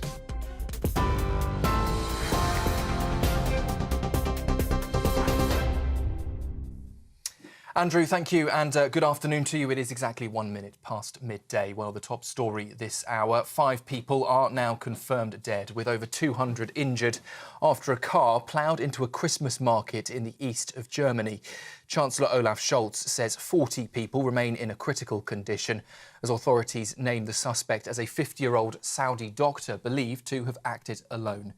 Saudi officials reportedly warned Germany about his radical views as early as 2007 and sought his extradition twice. Here in the UK, police are urging vigilance at Christmas markets across the country, as Birmingham Market is one of those reviewing its security. Labour's Lucy Powell has admitted the economy is disappointing, likening the government's efforts to turning around a huge oil tanker. She says Labour inherited unprecedented challenges, including falling living standards and underfunded public services. It comes after the Office for National Statistics reported the economy shrank by 0.1% in September and October, with no growth expected this quarter. Well, the Commons leader told GB News earlier this morning that the government shares the public's frustration, but she insisted progress is being made. People voted for change at the election because the country was, let's face it, going to the Swanee. We had the economy tanking, with living standards having fallen for the first time in a generation, and public services absolutely on their knees, with huge waiting lists in our NHS and elsewhere. So it's a bit like turning a really big oil tanker around. We've begun to start moving it in the right direction, but there are many fundamental challenges facing the country. Well, Shadow Housing Secretary Kevin Hollinrake responded by claiming the situation is far worse under Labour than it was under the Conservatives. The economy is tanking, as we know. Business confidence has gone through the floor. Family businesses are having to make difficult decisions in terms of their investment because of things like business property relief changes, and same with family farms. So you're seeing this right across the economy why business confidence is dropping, and that's having a real-world impact on our economy. Household shopping bills are set to rise by up to £1.4 billion a year under a new grocery tax aimed at meeting the UK's net zero targets. That levy will charge businesses based on packaging materials, with costs largely passed to consumers, and could add up to £56 to annual bills. Critics warn the scheme, rolling out next year, will fuel inflation and impose red tape, with councils pocketing funds without lowering taxes. Supporters argue it's a vital step towards cutting waste and boosting recycling. The BBC has come under fire for refusing to air Freezing This Christmas, a parody of Sir Keir Starmer about the withdrawal of winter fuel payments.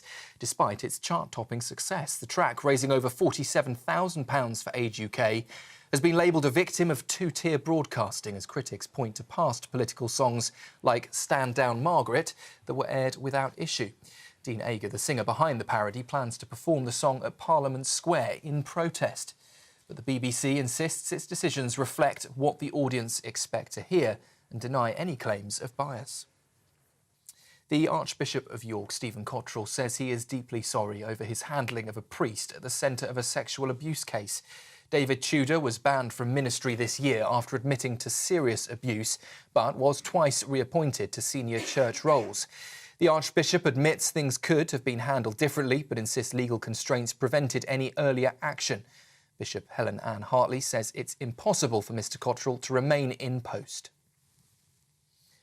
And the pre-Christmas getaway grind isn't letting up anytime soon. The AA has predicted that over 21 million drivers will hit the road today, capping off a weekend of record-breaking traffic. Yellow weather warnings for gales up until 9 p.m. tonight are adding to the strain, grounding flights at Heathrow and also stopping a number of ferry services. And the Met Office is warning of continued disruption, even possible power cuts into this evening. That's the latest from the newsroom for now. Another roundup in about half an hour. Now, though, it's over to Andrew. For the very latest GB News direct to your smartphone, sign up to News Alerts by scanning the QR code or go to gbnews.com/alerts.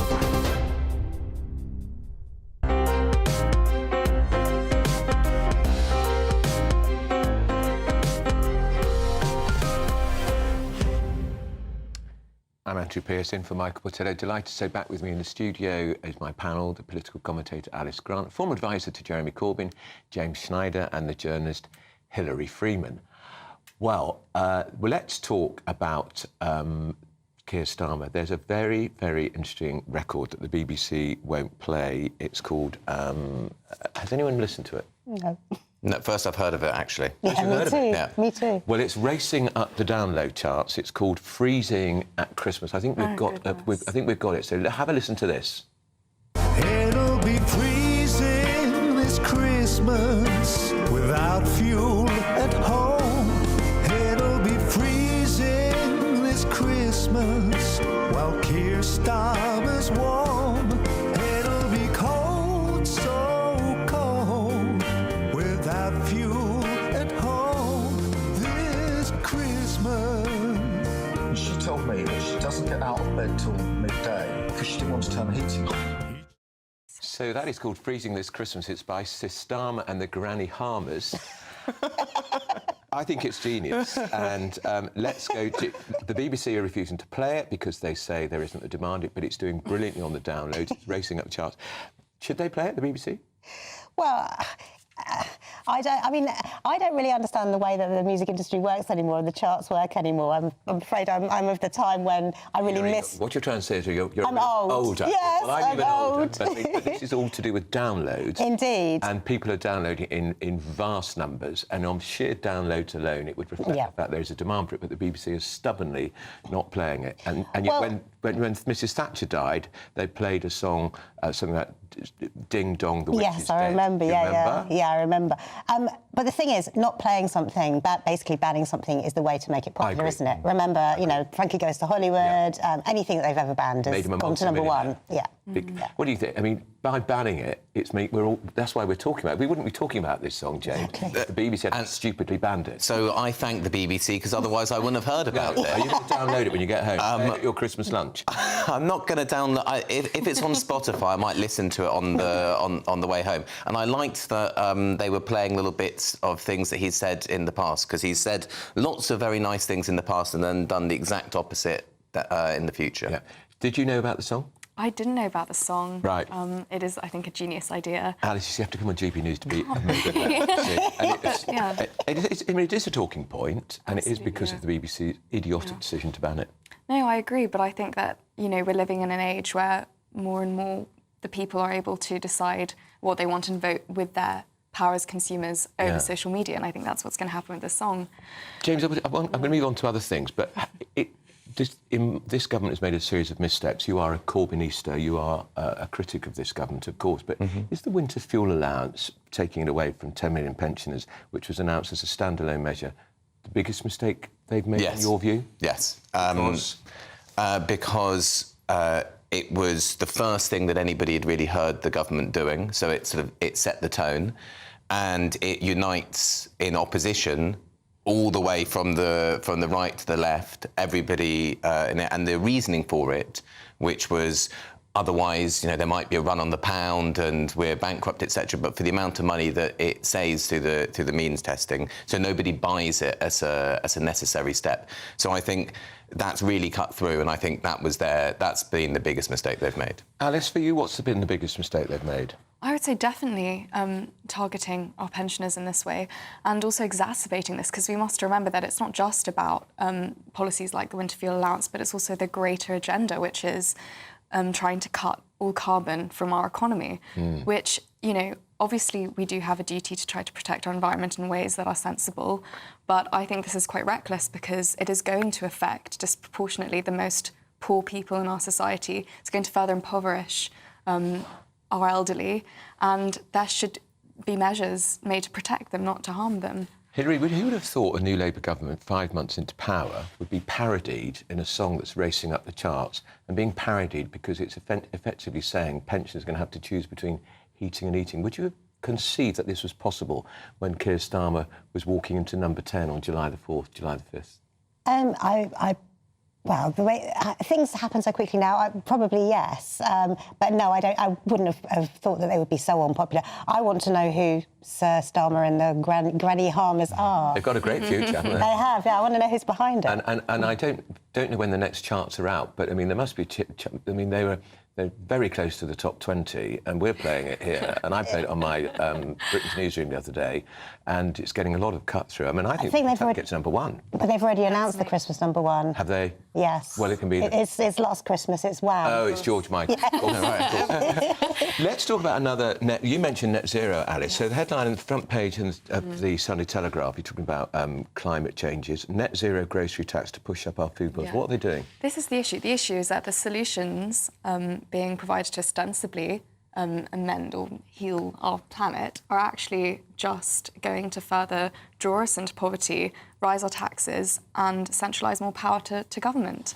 So I think most people in this country do feel, yeah, of course we need to protect our environment, we need to protect our wildlife in this country.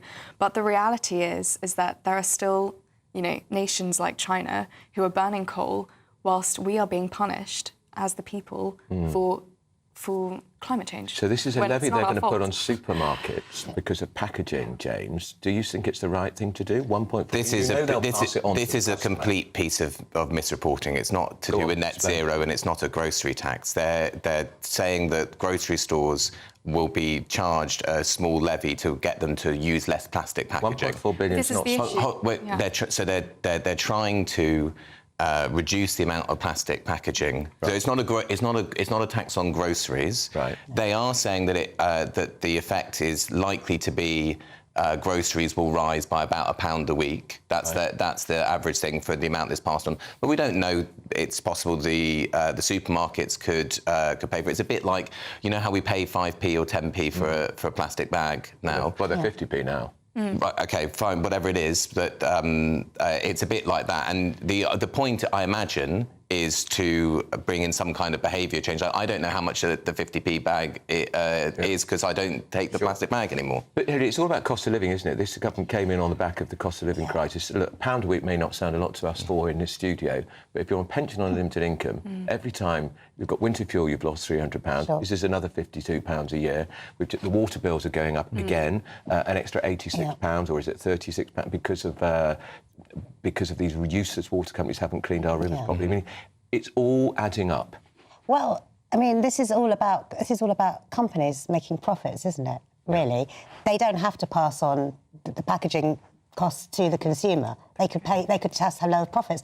Same with the water companies. Yeah. So I think we're blaming the government, but actually... But they're businesses and they've got shareholders, and the shareholders want to maximise. So my experience is they'll pass the costs on, as they're doing with national insurance. They will do, but then we shouldn't necessarily be writing stories that are blaming the government, making it look like it's the government, putting up the food. Yeah. But I think the whole point of the government is part of their duty is to protect us from big corporations and from their decisions. And I think I'm sick of being punished as a consumer for things which are out of my control, like the use of plastic bags, that we're being charged for it. That is just unjust. Sure. Where is the leader of the opposition? We have a new leader of the Tory party. I've read every Sunday paper. I cannot find a single... Oh, you missed. There's 50 words on page 11 of the Sunday Mirror. I missed it. What does it say? Is it a negative or a positive about Kemi Bailey? It's negative. It's about some homophobic messages in a WhatsApp group. Right. It's not the coverage you want, is it? So for 40 years, this is a quiet Sunday. This is the day when you put in a story which sets out something she's going to do next year or what she wants to. Nothing. Has she disappeared without her? You were advising her, Jane Schneider. I've talked about this. She says, they don't want lots of policies from me. It's too soon. They don't want to hear too much. But we do want to hear from her because people don't know who she is. And they really aren't doing anything. I mean, one of the stories we were talking about before on the front page of the Mail on Sunday... The charities. The charity story. That whacked by the National Insurance. But that type of story, which, as you know from being a journalist, is a stat story that is normally given as an attack story from the opposition political party so that they can get their quote in it. The fact that the Mail on Sunday lobby team have had to do their own back of a bag packet calculations rather than the Tories. Precisely. So it shows that their whole it's not just that she doesn't have anything to say with cut-through. They're not even trying to put any stories into the papers, I would imagine, based on... Hilary, are you disappointed? Do you know... Can you tell me what she's doing? I was just wondering if she'd gone on Keir Starmer's holiday. Maybe they've gone together. Now, there's a story. And you see, I saw her the night before the big farmers' protest descended on Whitehall, Westminster, and I said to her, Kemi, you will be with the farmers. Well, I was with them last time. Be with them again because it's a popular protest and well conducted. It was Prime Minister's question the next day. She didn't mention the farmers. They were outside. She didn't go and see them afterwards. She's disappeared. It's very odd. I mean, she was far more in the public eye during the leadership contest than she is now, and it is very strange. I wonder if there's, stuff going on behind the scenes, that she's waiting to announce something. If this was a Sunday to do it. Well, it was, yes. Or is she waiting for Trump to come to power to see what happens? I think it all looks quite a lot like Keir Starmer, actually. As in, the strategy is don't say very much, let the government, as in when he was in opposition, let the government self-immolate, which they did, and then the parcel will be passed to me. But as you can see from that strategy, it might win you an election, but we're 5 months in and the government's incredibly unpopular because they don't have a plan. Do you think she's got a plan, Alice? I'm sure that they'll be able to cook something up. I mean, but it won't be hard with this government, as you said. Very often you just have to wait until the sabotage happens. But unlike before, there's Reform UK who are doing very well. Polls showing that they're level pegging. In one poll, they're ahead of Labour. Yeah, I think Nigel Farage's vehicle is incredibly powerful and gaining a lot of momentum. The Conservatives should be very cautious, absolutely. And Musk. They really do. I think that, precisely. I think their strategy should be more focused on how to deal with reform and how to, hopefully gain some of that energy that they have and use those talking points as well, because that's what the people want to hear, clearly. All right, we're sad we didn't get a chance to talk about the shortage of Guinness. I think it's my fault. I went to Ireland very recently and I drank awful. Thank you to my panel, Alice Grant, James Schneider and Hilary Freeman. Happy Christmas to the three of you. Coming up, Christmas carols are a quintessential part of the celebrations. Where do they come from? Why is the Church of England, my part, doing its best to wreck them?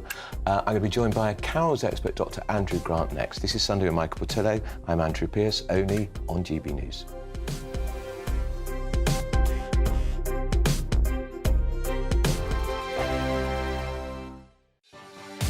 Martin Daubney, weekdays from 3 p.m. Locals in Abingdon in Oxfordshire have signed a petition to keep the name of their local pub, and it's called The Midget. Now, this comes after a university lecturer led an 11-month campaign to change the name of the pub, and the owners, Green King, have caved in. But locals are fighting back, and GB News spoke to one resident, Leanne Thompson, for her thoughts earlier today. I'm not feeling great about it, to be honest. It's a pub that's been here for a very long time. It's called The Midget after a MG car, and they're changing it to the Roaring Raindrop, which a lot of people are not happy about. We know why they're changing it, but a lady apparently came in who was very upset at the offensive term for the name midget. But nobody here sees it as an offensive term. You don't see the midget and feel any kind of offence towards that. It's named after a car. If she was to actually come, she might actually know more about it, but apparently she's not even been into the pub. She's just heard about it and broadcasted on social media that she wanted the name changed because it's offensive, which as locals don't feel that way. It's the Midget. It will always be the Midget. And if you look, it's even still on Midget Close. So I don't know if they're going to change it to the Roaring Raindrop Close. Do you know, you should walk into the Midget now and go, do you serve shorts? And just keep going on the joke. It's named after a car, the MG Midget, that was manufactured in the town of Abingdon for a while. The car was released in 1961. The Boozer was built in 1974, giving huge pride to the area. It wasn't named after midgets, you know, the Snow White and the 7 vertically challenged individuals variety. It's named after a car. GB News, the People's Channel.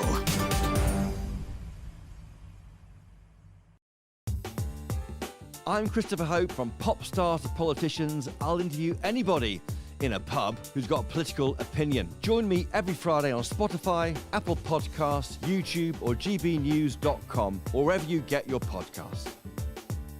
This is GB News, the People's Channel.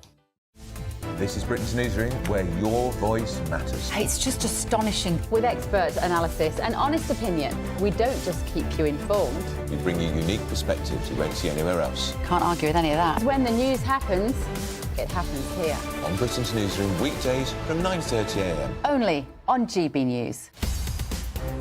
In the GB Newsroom, we bring you the news as it happens. With our team of dedicated journalists across the UK, we're ready to keep you up to date with what's happening every half an hour, every single day.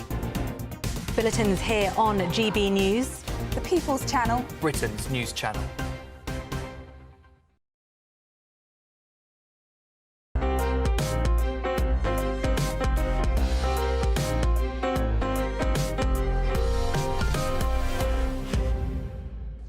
Welcome back to Sunday with Michael Portillo. I'm Andrew Pearce. Now, don't you just love Christmas carols? Well, I'm going to speak personally. I do. The beautiful melodies of Christmas, cheer, unlocking the meaning of Christmas. Let's take a listen to a snippet of what I suspect would be most people's favourite Christmas carol, and it's sung by the Winchester Cathedral Choir.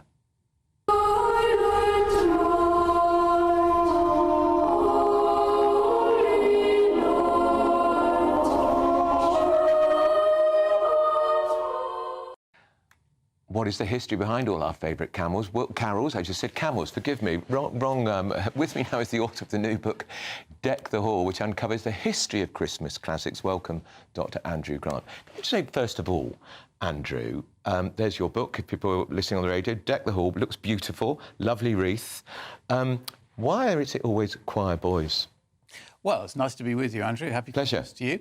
Well, it isn't, frankly. It? No. Okay. I mean, Winchester Cathedral that you've just shown there was actually one of the first English cathedrals to introduce a girls' choir, and most have now done that. OK. Why are we still, 200, 300 years, are carols still so important? Because they are part of how we do Christmas and what makes us what we are. You know, we all know them. They've been part of our traditions, part of our hinterland since we were children. They are very moving. You know, lots of people listen to that kind of music that wouldn't normally during the year. They're just part of our, part of our culture, aren't they? It makes me, when I hear, I found a concert on the television the other day. I was working from home, and it was at the weekend, and I had it on in the background, and I was just completely transfixed by it. I didn't do any work at all, and I was quite emotional at certain points because it took me back to when, as children, we sang Christmas carols around the Christmas tree with the family and with Auntie Margaret and Uncle Frank and their children, and Auntie Moira and Uncle Tony and their children. We took it into... It was a great tradition, and I fear that tradition is somewhat broken down. Well, I think you've just proved that it isn't, haven't you? Because I think everybody will have their own version of that kind of memory you've just talked about. I don't think there's any sign of the tradition breaking down. Good. They're still immensely popular. I was out on the streets in Oxford, where I live, the other day, singing Christmas carols around on the streets, which is what we used to do, and I think it's catching back on again. Now, tell me about the book. So, where does it begin? Well, That's a good question. Where does the carol tradition begin? Yeah. The short answer is it doesn't really. It just kind of emerges. A lot of these songs are folk songs. You know, nobody wrote them. They just kind of emerged out of the undergrowth, things like the holly and the ivy. There is one carol that we can date, which is extremely ancient, Of the Father's Heart Begotten, written by a Latin poet in the 6th century. Good Lord. Yeah, and obviously we sing it in translation. Yeah. That's a pretty ancient one, which is very moving, really.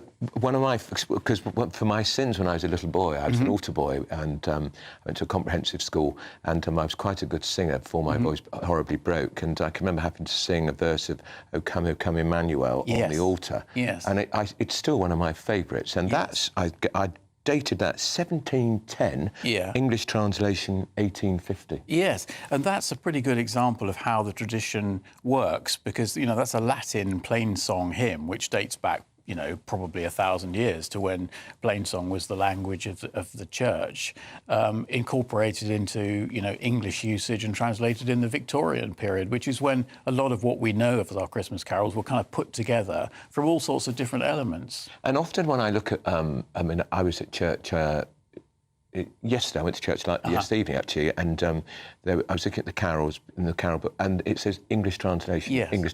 Did we write many of our own in Britain? Yes, we did. Yes, and you know the Victorians were key to this. So you know they felt able to take elements from all sorts of places, like you know take Good King Wenceslas for example.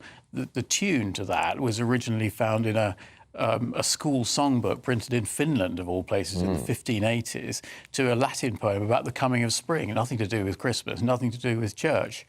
But Victorian hymn writers thought, well, that's a good tune, we'll have that one for our carol book, and paired it with a legend about King Vaclav of Bohemia, who was a real character, and made Good King Wenceslas, and that's. Well, I was going to say, who is Good King Wenceslas? Well, he was a real guy. Was he? So tell us who he was. Well, his name was Vaclav. That's what I thought. Wenceslas is the German version. Yes. And you know, he built. If you ever go to Prague, a beautiful city, you know, the cathedral that's in the castle there was built by him. He was well known for his piety and good works, but of course the legend of him tramping around, you know, cooking dinner for strangers in the snow, it's just a legend, it's just a story. But we love legends. Indeed, and, you know, these two guys, these two Victorian clergymen, Thomas Helmore and John Mason Neale, thought, that's a good story, that's a good tune, let's chuck them together, and there it is. Vaclav, of course, a very, very popular name in that country. Vaclav Havel, of course, was a very famous figure after the Berlin Wall fell down. Indeed, yes. Prime Minister or President. Yeah, absolutely, that's right, yes. And it's, you know, it's a good example of how our tradition draws on everything and is very much not necessarily just English as well. Where did your great love of carols come from, Andrew? Yeah, well, I've always been interested in how musical traditions fit in with, you know, other traditions. They reflect back our history to us and our ability to draw in influences from all over the world. A lot of our carols are actually American. Away in a Manger was written in America, so that was my mum's O Little Town of Bethlehem. You know, the words of that, We Three Kings. You know, they were written across the pond. When I was in Bethlehem many years ago on a holiday, and you see where it all's supposed to happen, all I could hear in my ears was the carol. Yeah, and that's actually very much how it came about. The words are written by a man called Phillips Brooks, who was the Bishop of Massachusetts, who actually gave the funeral oration for Abraham Lincoln after his assassination. And he went on a pilgrimage to the Holy Land and recorded in his diary how moved he was by the peace and stillness that he found in Bethlehem. And he wrote it down as a poem, which he then gave to his own church organist back in America. And that's the tune that you will hear sung in America. It's sung to a different tune to the one that we use here. And your background is music and history? Yeah, very much so. Yes, I've worked in, you know, choirs and associated kind of music for most of my career. We've got some... Lynn has texted in to say her favourite Christmas song, Oh Holy Night. Yeah. A lot of people choose that. Yeah. It's very difficult to sing, in my view. Yeah. Well, because it was never written as a congregational carol. I mean, it's a beautiful piece, of course. It's French, you know. Minuit Chrétien was written in French and then translated later, also by an American, interestingly, and set as a kind of operatic song. So you do need to be almost soprano-ish, don't you, really, you do. to be able to sing that one. But it is great, of course. And Wendy says, O come, Emmanuel, and ransom captive Israel, that mourns in lonely exile here until the Son of God appear. Rejoice, rejoice, Emmanuel. That, by the way, is one of the carols that some vicars in the Church of England vicars in the Birmingham diocese have suggested to their flock maybe we shouldn't use because it can cause offence. Yeah. How can carols cause offence to anybody other than white middle-class people who think they know better? They're not going to offend Hindus or Muslims, are they, carols, ever? Well, you know, if you go back through the history of this, I mean, you know, a lot of carols originate not in church at all. If you read the words of things like the Holly and the Ivy, for example, or I saw 3 ships come sailing in, you know, ships sailing into Bethlehem, which is nowhere near the sea, you know, these things have not very much to do with the gospel story. In 20 seconds, your favourite carol? I'm going to go with It Came Upon the Midnight Clear, when peace shall over all the world its ancient splendours fling. Very nice. That is Andrew Grant. He is the author of... Andrew Grant, author... I can't get the name wrong, forgive me. Don't worry about it. Andrew Grant, who is the author of Deck the Hall, which is out now. It is, yes. And it is the definitive history of the Christmas carol, and I think Christmas isn't Christmas without carols. So, Andrew Grant, thank you. Just remind you again the name of the book, Deck the Hall. We'll put an image of it on our website too. Thank you, Andrew. Lots more to come on today's show, but first, your news headlines with Sam Francis.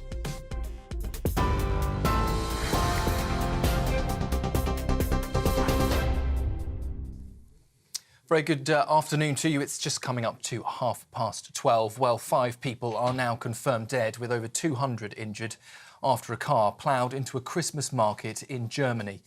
The Chancellor, Olaf Scholz, says 40 people are still in a critical condition as authorities name the suspect as a 50-year-old Saudi doctor, believed to have acted alone. Saudi officials have reportedly warned Germany about his radical views as early as 2007 and sought his extradition twice. Here in the UK, meanwhile, police are urging vigilance at Christmas markets, with Birmingham Market among those reviewing security. Labour's Lucy Powell has admitted today the economy is disappointing, likening the government's efforts to turning around a huge oil tanker. She also says Labour inherited unprecedented challenges, including falling living standards and underfunded public services. It comes after the Office for National Statistics reported the economy shrank by 0.1% in September and October, with no growth expected at all this quarter. Well, the Commons leader told GBNews earlier that the government shares the public's frustration, but she insisted progress is being made. People voted for change at the election because the country was, let's face it, going to the Swanee. We had the economy tanking, with living standards having fallen for the first time in a generation, and public services absolutely on their knees, with huge waiting lists in our NHS and elsewhere. So it's a bit like turning a really big oil tanker around. We've begun to start moving it in the right direction, but there are many fundamental challenges facing the country. However, the Shadow Housing Secretary, Kevin Hollinrake, claims the situation is now far worse under a Labour government. The economy is tanking, as we know. Business confidence has gone through the floor. Family businesses are having to make difficult decisions in terms of their investment because of things like business property relief changes, and same with family farms. So you're seeing this right across the economy why business confidence is dropping, and that's having a real-world impact on our economy. And strong winds are continuing to cause travel disruption in parts of the UK this afternoon as millions of people are travelling ahead of Christmas. Heathrow has said around 100 flights have been cancelled already, and passengers are advised to check with their airline before travelling. The weather has also led to the wide-scale cancellation of ferry services across the Irish Sea and along the Scottish coast. Road closures as well to high-sided vehicles and rail disruption. Yellow weather warnings for wind are also in place until 9 o'clock tonight for Scotland, Northern Ireland, Wales, Northern England and the West as well. Those are the latest headlines for now. I'll be back with you at the top of the hour, and Andrew will be with you after this break. For the very latest GB News direct to your smartphone, sign up to News Alerts by scanning the QR code or go to gbnews.com/alerts.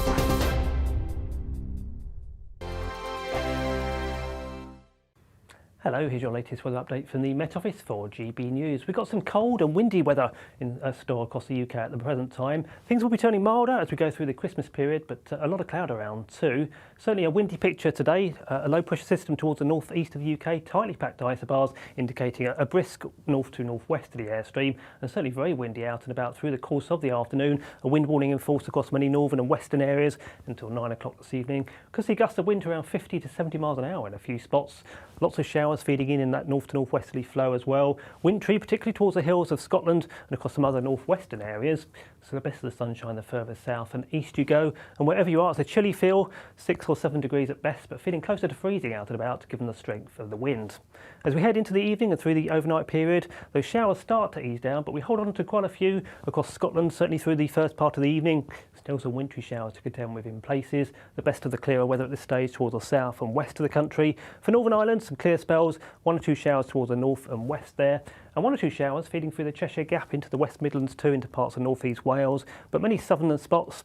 Ending the day on a dry note with some clear spells around. The winds and the showers start to ease in as we go through the overnight period. Still gales for a time towards the north and west, but as I say, those winds will ease down. Plenty of clear weather then going into the early hours of Monday. Could well see a touch of frost by Monday morning, certainly across some northern spots, 1 or 2 icy patches in places as well. Temperatures in towns and cities generally holding up above freezing, close to freezing though in 1 or 2 really sheltered spots.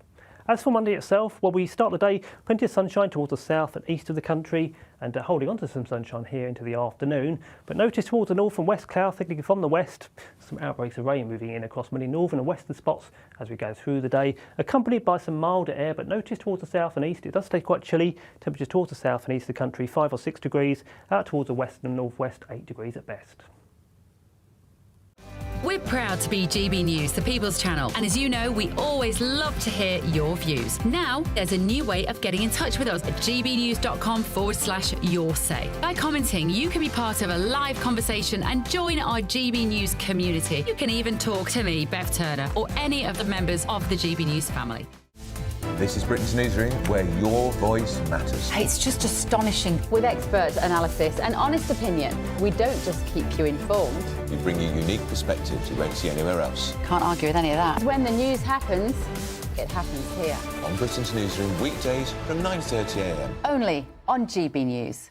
Every Saturday, 10 till 12, we'll bring you all of the news that you need to know. We'll also remind you that there is so much to smile about. It's my favourite time of the week. I get to relax, enjoy some light-hearted stories, and let Ellie teach me about fashion too. That's Saturday Morning Live, every Saturday, 10 till 12. Only on GB News, Britain's news channel.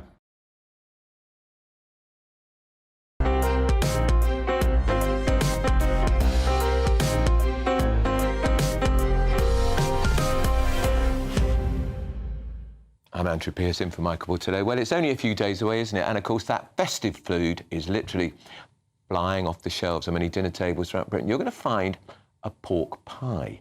But in Leicestershire, it's traditions for a family to eat a Melton Mowbray pork pie on Christmas morning. And get this, for breakfast. I can't, sorry, not for breakfast, please. However, there's a time and a place for a pork pie. I don't think it's Christmas Day at all, really. We sent our East Midlands reporter, Will Hollis, to get to grips with this curious Christmas tradition. In the rural capital of food, the festive season is big for business. Famed for Stilton cheese and the Melton Mowbray pork pie, sales rise dramatically before Christmas. Connor is the head chef at March House Farm near Melton. I would describe a pork pie as the traditional farmhouse comfort food. To me, the beauty of this pork pie is it's a labour of love. So here you won't see any added nasties, there's no preservatives. A Melton Mowbray pork pie follows a strict recipe and can only be made locally. Hand-raised using ingredients from the farm, the team are preparing hundreds ahead of the big day. And not just for customers. Not only do I enjoy making pork pies, I also enjoy eating pork pies.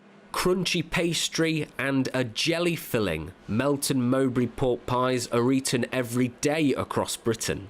But in Leicestershire and the wider East Midlands, families wake up on Christmas Day and tuck into a pork pie for breakfast.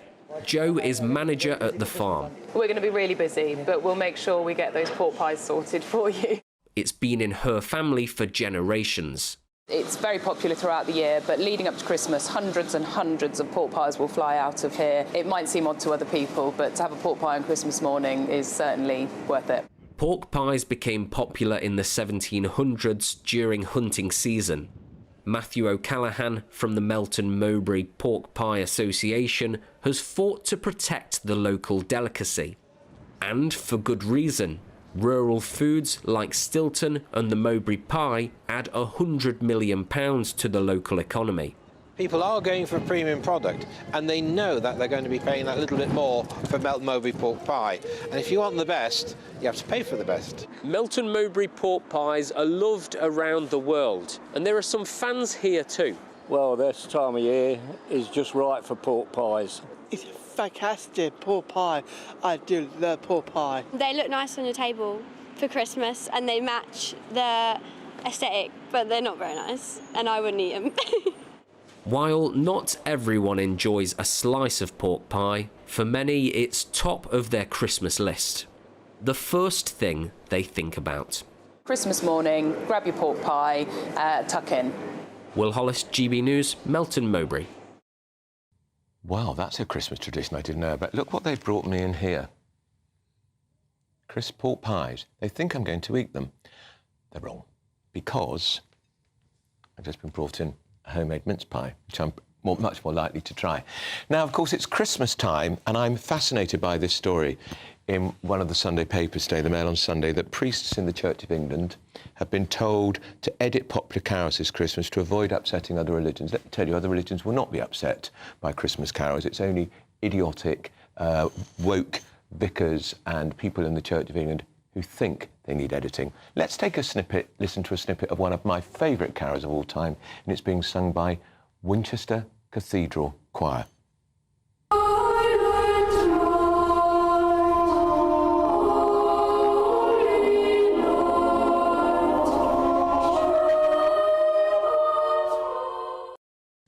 Well, actually, that started its life, I'm pretty sure, in German. We should have asked my previous guest, Andrew Gant, who's written a history of carols. I've asked you, GB News viewers and listeners, what your favourite carols are. And Sue says, "Hi, Andrew, happy Christmas. My favourite carol is In the Bleak Midwinter." Well, we were talking about pork pies a little earlier. Will Hollis was there talking about this Christmas tradition. We now can talk to the chairman of Melton Mowbray Pork Pie Association, Matthew O'Callaghan. Matthew, good morning. Good morning. Where's your pork pie? It'll be in the fridge. Right. Oh, you keep them in the fridge. Is that important? Yeah. Yes. They because they're made fresh, they have a very short lifespan. So it's usually about 5 days. So you have to buy. That's why there's such queues before Christmas, because there's that short time period in which to get your pie and keep it. Right. Now, I'm curious, do pork pies get made in a bakery or a butcher shop? Both. Ah. Yeah. I mean, butchers and bakers do make Melton Mowbray pork pies. And you'll actually see amongst the members of the Melton Mowbray pork pie, you'll see both butchers and bakers, like Dickinson and Morris are bakers, whereas Nelson's and Leeson's are butchers. Right. And will you really, genuinely, Matthew, have tuck into pork pie on Christmas morning? Not me. I'm a vegetarian. I set up the association some years ago in '98. It's for a medical condition that I can't eat meat, not for other reasons. Yeah. What about Mrs. O'Callaghan, if there is one? My partner does eat a Melton Mowbray pork pie, yes. For Christmas? Very traditional in our household, yeah. And do you have right across Leicestershire, people eat the Melton Mowbray pork pie, and we're hoping to get that tradition right across the country. I think it's a fascinating tradition. So they've given me, Matthew, you'd be pleased to know I've got 2 Melton Mowbray pork pies here. So I think in honour of you, I might take them, wrap them up and take them home on Christmas morning. What would I eat it with? People do eat it with a chutney, but to be honest, Melton Mowbray pork pie is really delicious on its own. And what's really made the Melton Mowbray pork pie business take off is the mini Meltons, which people eat for snacks and picnics. And you'll often find, drivers going into the petrol station and looking at the pork pies and have a quick one before they get home for dinner. Just finally, as it's only a miniature pork Melton Mowbray, do I eat it do I use my hands, fingers, or am I proper and posh and use a knife and fork? No, you don't eat the Mount Mowbray pork pie unless you're having it as part of a sort of ploughman's meal. Usually it's eaten by the hand. I mean, in the days when they were the huntsmen, they would divide them in their pockets and then just crunch them at a convenient break in the hunting season. Well, more fascinating history. Matthew O'Callaghan, thank you for joining me. Happy Christmas to you. He's the chairman of the Melton Mowbray Pork Pie Association, and I thought I knew all about Christmas. Thank you, Matthew. And I didn't know, but it's a tradition. You eat a Melton Mowbray pork pie on Christmas morning. Now, still to come, I'm going to take some wines that will pair perfectly with your Christmas lunch. But first, if you are in search of some winter sun, here's the forecast of some of our top European holiday destinations. Be nice to escape the grey. Clear skies, here we come. As clear as our travel insurance. All Clear Travel Insurance sponsors GB News Travel Destinations Forecast. Hello there, welcome to your latest winter sun forecast. If you're travelling over the Christmas period, it's certainly going to remain unsettled for central parts of the Mediterranean. There's an area low pressure brings some strong winds, some heavy rain and also some snow to the higher levels. Something a little bit quieter for parts of Iberia, plenty of sunshine to be had here, but then down towards the Canaries, still the risk of some showers, although it will improve here as we approach Christmas Day itself. Temperatures in Madeira reaching around 20 degrees on Christmas Day. All Clear Travel Insurance sponsors GB News Travel Destinations Forecast. Up next, founder of Mouse and Grape, Jessica Summer, will join me for a spot of wine tasting. This is Sunday with Michael Portillo. I'm in fact Andrew Pearce, and it is, of course, on GB News. This is GB News, Britain's news channel. British 10-year-old has beaten Stephen Hawking and Albert Einstein in an IQ test, would you believe? Genius Krish Arora got the maximum score of 162, which puts him in the top 1% globally. Goodness me. Well, Krish's parents noticed his brilliant potential after learning he could read fluently by the age of 4. Krish, how does it feel to be a child genius? I feel really happy and privileged. Aww. Do you see it as a gift that you have? Yeah.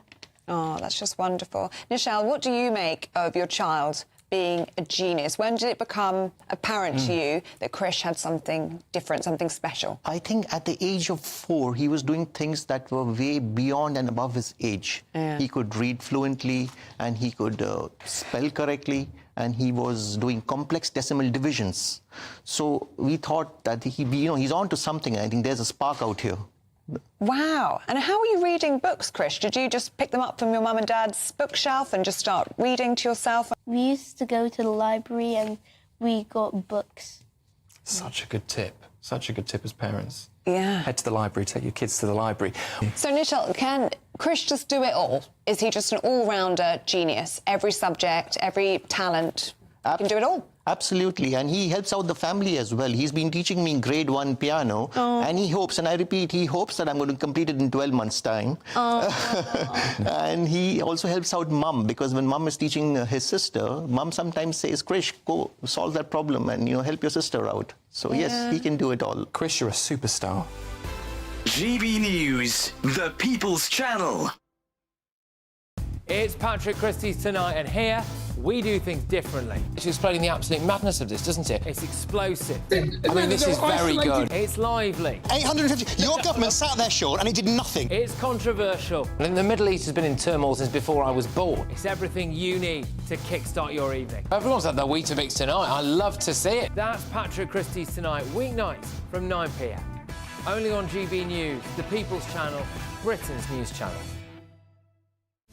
This is Britain's Newsroom, where your voice matters. It's just astonishing. With expert analysis and honest opinion, we don't just keep you informed. We bring you unique perspectives you won't see anywhere else. Can't argue with any of that. When the news happens, it happens here. On Britain's Newsroom, weekdays from 9:30 a.m. Only on GB News. I'm Emily Carver. This is GB News, Britain's news channel.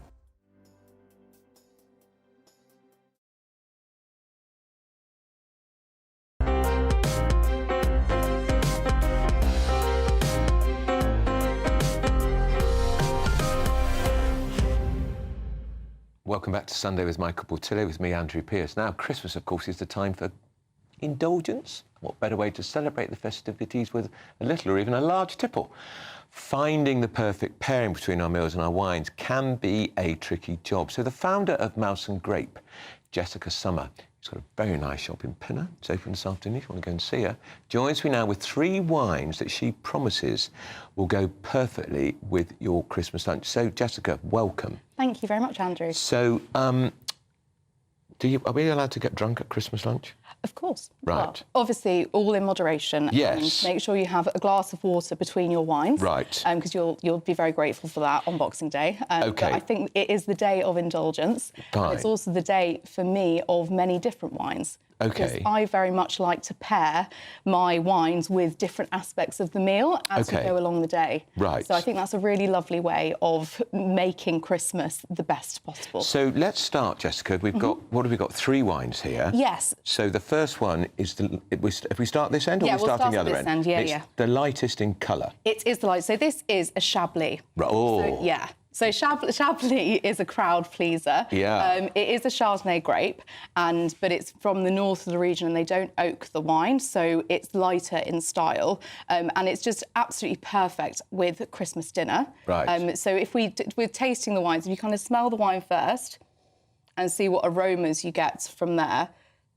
So, I mean, it just smells amazing. It's like actually. honeydew and apples. And you would have this when you sit down with your your starter, or you're waiting for the main course? So I think this would be really lovely with your starters, because often when you have starters with Christmas, depending on your household, but you might have like smoked salmon bellinis, you might have some deep fried bits as well. And because Chablis has got very high acidity, it can cut through the fattiness of those things. Fine. But it's also versatile, so it go with lots of So hold up the flavours. bottle so people can see the bottle. Yes. Hold that to the camera. Yeah, so that is, and it's called Louis, what's the brand? It is Louis Moreau Chablis. Chablis. So this wine here, and this is £28. 28. This is 28, yes. So we're starting off with a more luxury end because it is Christmas Day.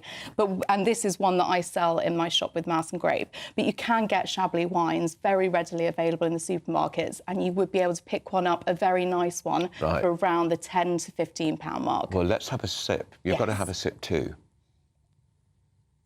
Mm. It's very good. It is very good, yeah. Oh.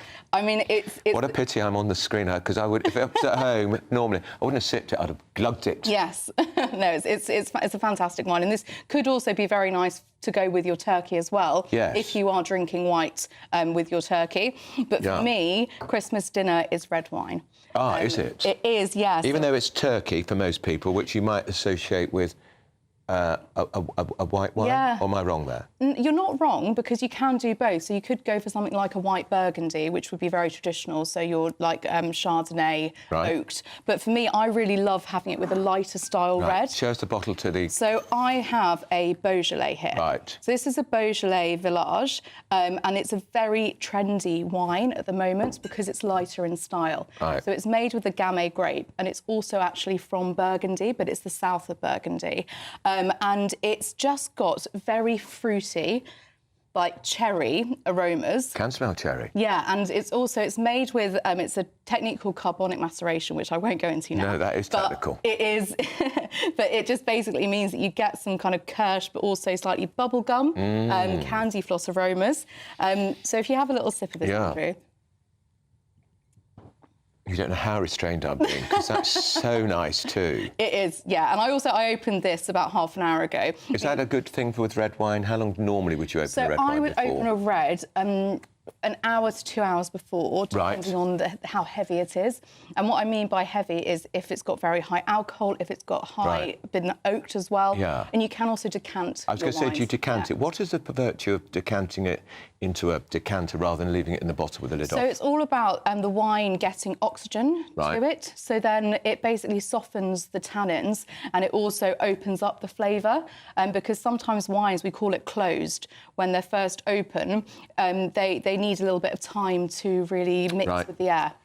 Let's move on to the third one. So this is a real treat. Yeah, this is a very dark-coloured white wine. Is. Oh, look, a very skinny bottle. So this actually it's an ice wine, but it's made with apples. Right. It's not made with grapes. This is Okay. a real curveball, because usually I would always recommend on Christmas Day having dessert wines with your cheese board and also with your Christmas cake. But this is made with apples in the exact same way as ice wine. So the grapes are frozen, or the apple is frozen, and then it's more concentrated in aroma. So I didn't ask you what the middle of the red one cost, by the way, the dough shape. this is £15. 15p. Yeah. Okay. And this one here is £20. Right. And if you have a little taste of this,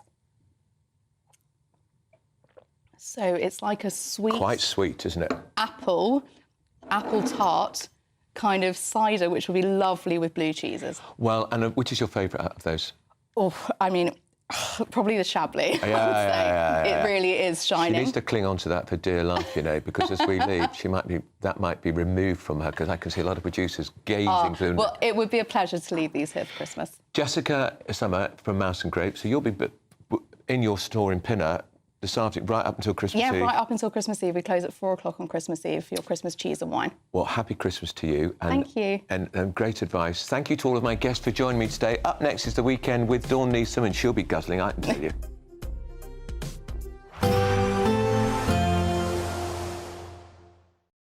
Expect a warm front, moving from the kitchen right through to the rest of the house.